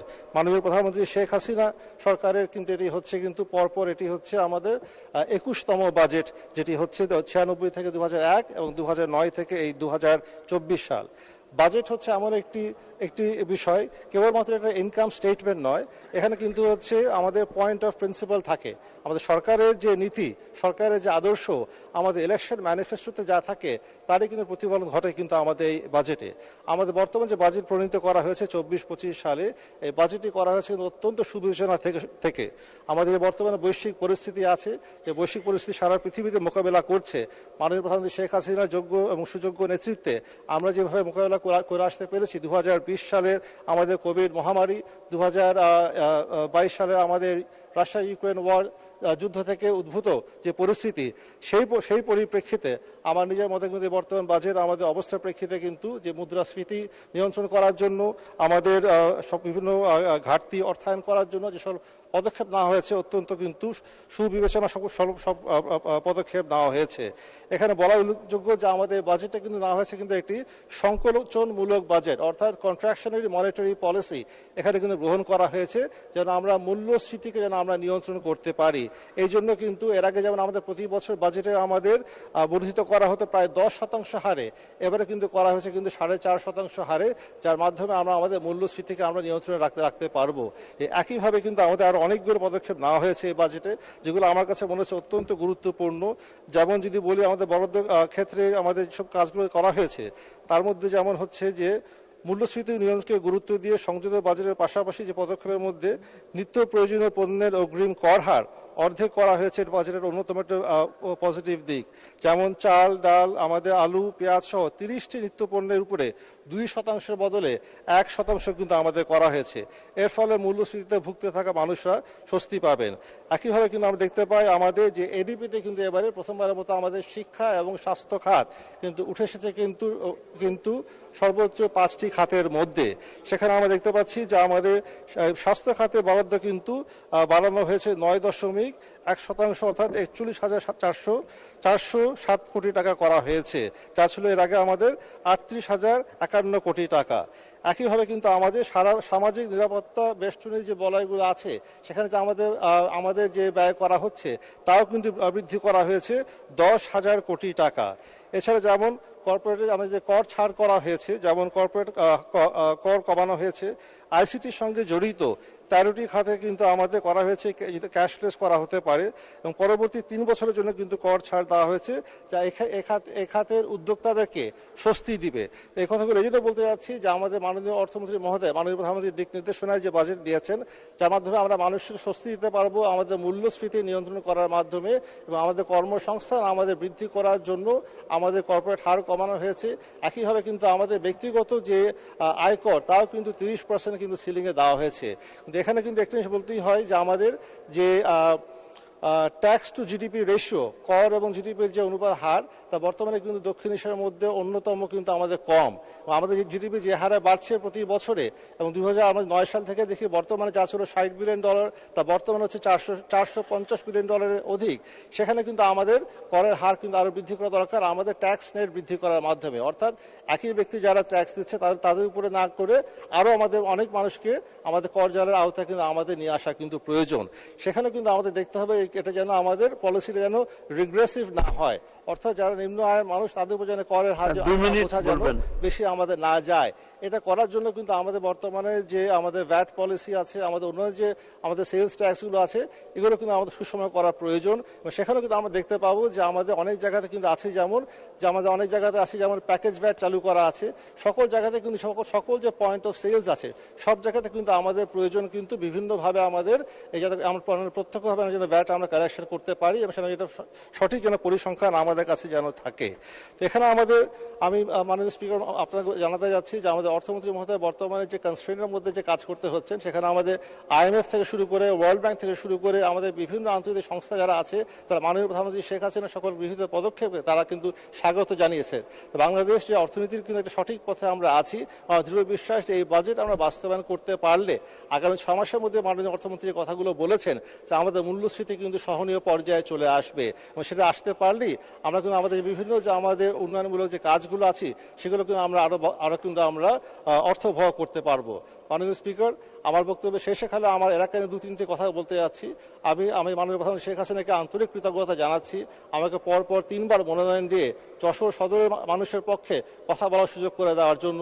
মাননীয় প্রধানমন্ত্রী শেখ হাসিনা 2022-এর আমাদের নভেম্বর মাসে গেছিলেন যশোরে, কিন্তু এটা স্মরণকারের অন্যতম বৃহৎ আমাদের জনসভা কিন্তু সেখানে হয়েছিল, যেখানে আমরা 2টি মাঠকে একসাথে জোড়া দিয়ে প্রায় 5 লক্ষের বেশি মানুষ সেই জনসভায় কিন্তু উপস্থিত হয়েছিলেন। আমরা তার কাছে দাবি করেছিলাম, তিনি আমাদের আশ্বাস করেছিলেন, সেটি আমি এখানে পুনর্ব্যক্ত করতে যাচ্ছি। বর্তমানে আমাদের যশোর আমাদের মেডিকেল কলেজে 500 শয্যা হাসপাতালের কাজ আমাদের চলমান আছে। আমি অনুরোধ জানাবো স্বাস্থ্যমন্ত্রী মহোদয়কে অর্থায়ন যেন আমাদের অব্যাহত থাকে এবং যেন যথাসময়ে যেন আমরা সমাপ্ত করতে পারি। এছাড়া মাননীয় প্রধানমন্ত্রী শেখ হাসিনা আমাদেরকে আশ্বাস দিয়েছিলেন যে আমাদের যে যশোর স্টেডিয়ামটি আছে সেই স্টেডিয়ামটাকে আমাদের আধুনিকায়ন করে আরো পরিমার্জন করে আমাদেরকে খেলার উপযোগী করা, যেহেতু যশোর একটি পুরাতন জেলা, সেখানে আমরা এটাকে আরো সুন্দর করতে পারি। এই দাবি জানিয়ে আপনাকে ধন্যবাদ জানিয়ে বক্তব্য শেষ করছি। 1 মিনিট। জয় বঙ্গবন্ধু। ধন্যবাদ মাননীয় সদস্য, আপনাকে অসংখ্য ধন্যবাদ। মাননীয় সদস্যবৃন্দ, 2024-2025 অর্থ বছরের বাজেট সম্পর্কে সাধারণ আলোচনা আজকের মতো এখানেই শেষ হলো। মাননীয় সদস্যবৃন্দ, সংসদের বৈঠক আগামীকাল 13 আষাঢ় 1431 27 জুন 2024 বৃহস্পতিবার বিকেল 4 ঘটিকা পর্যন্ত মুলতবি করা হলো।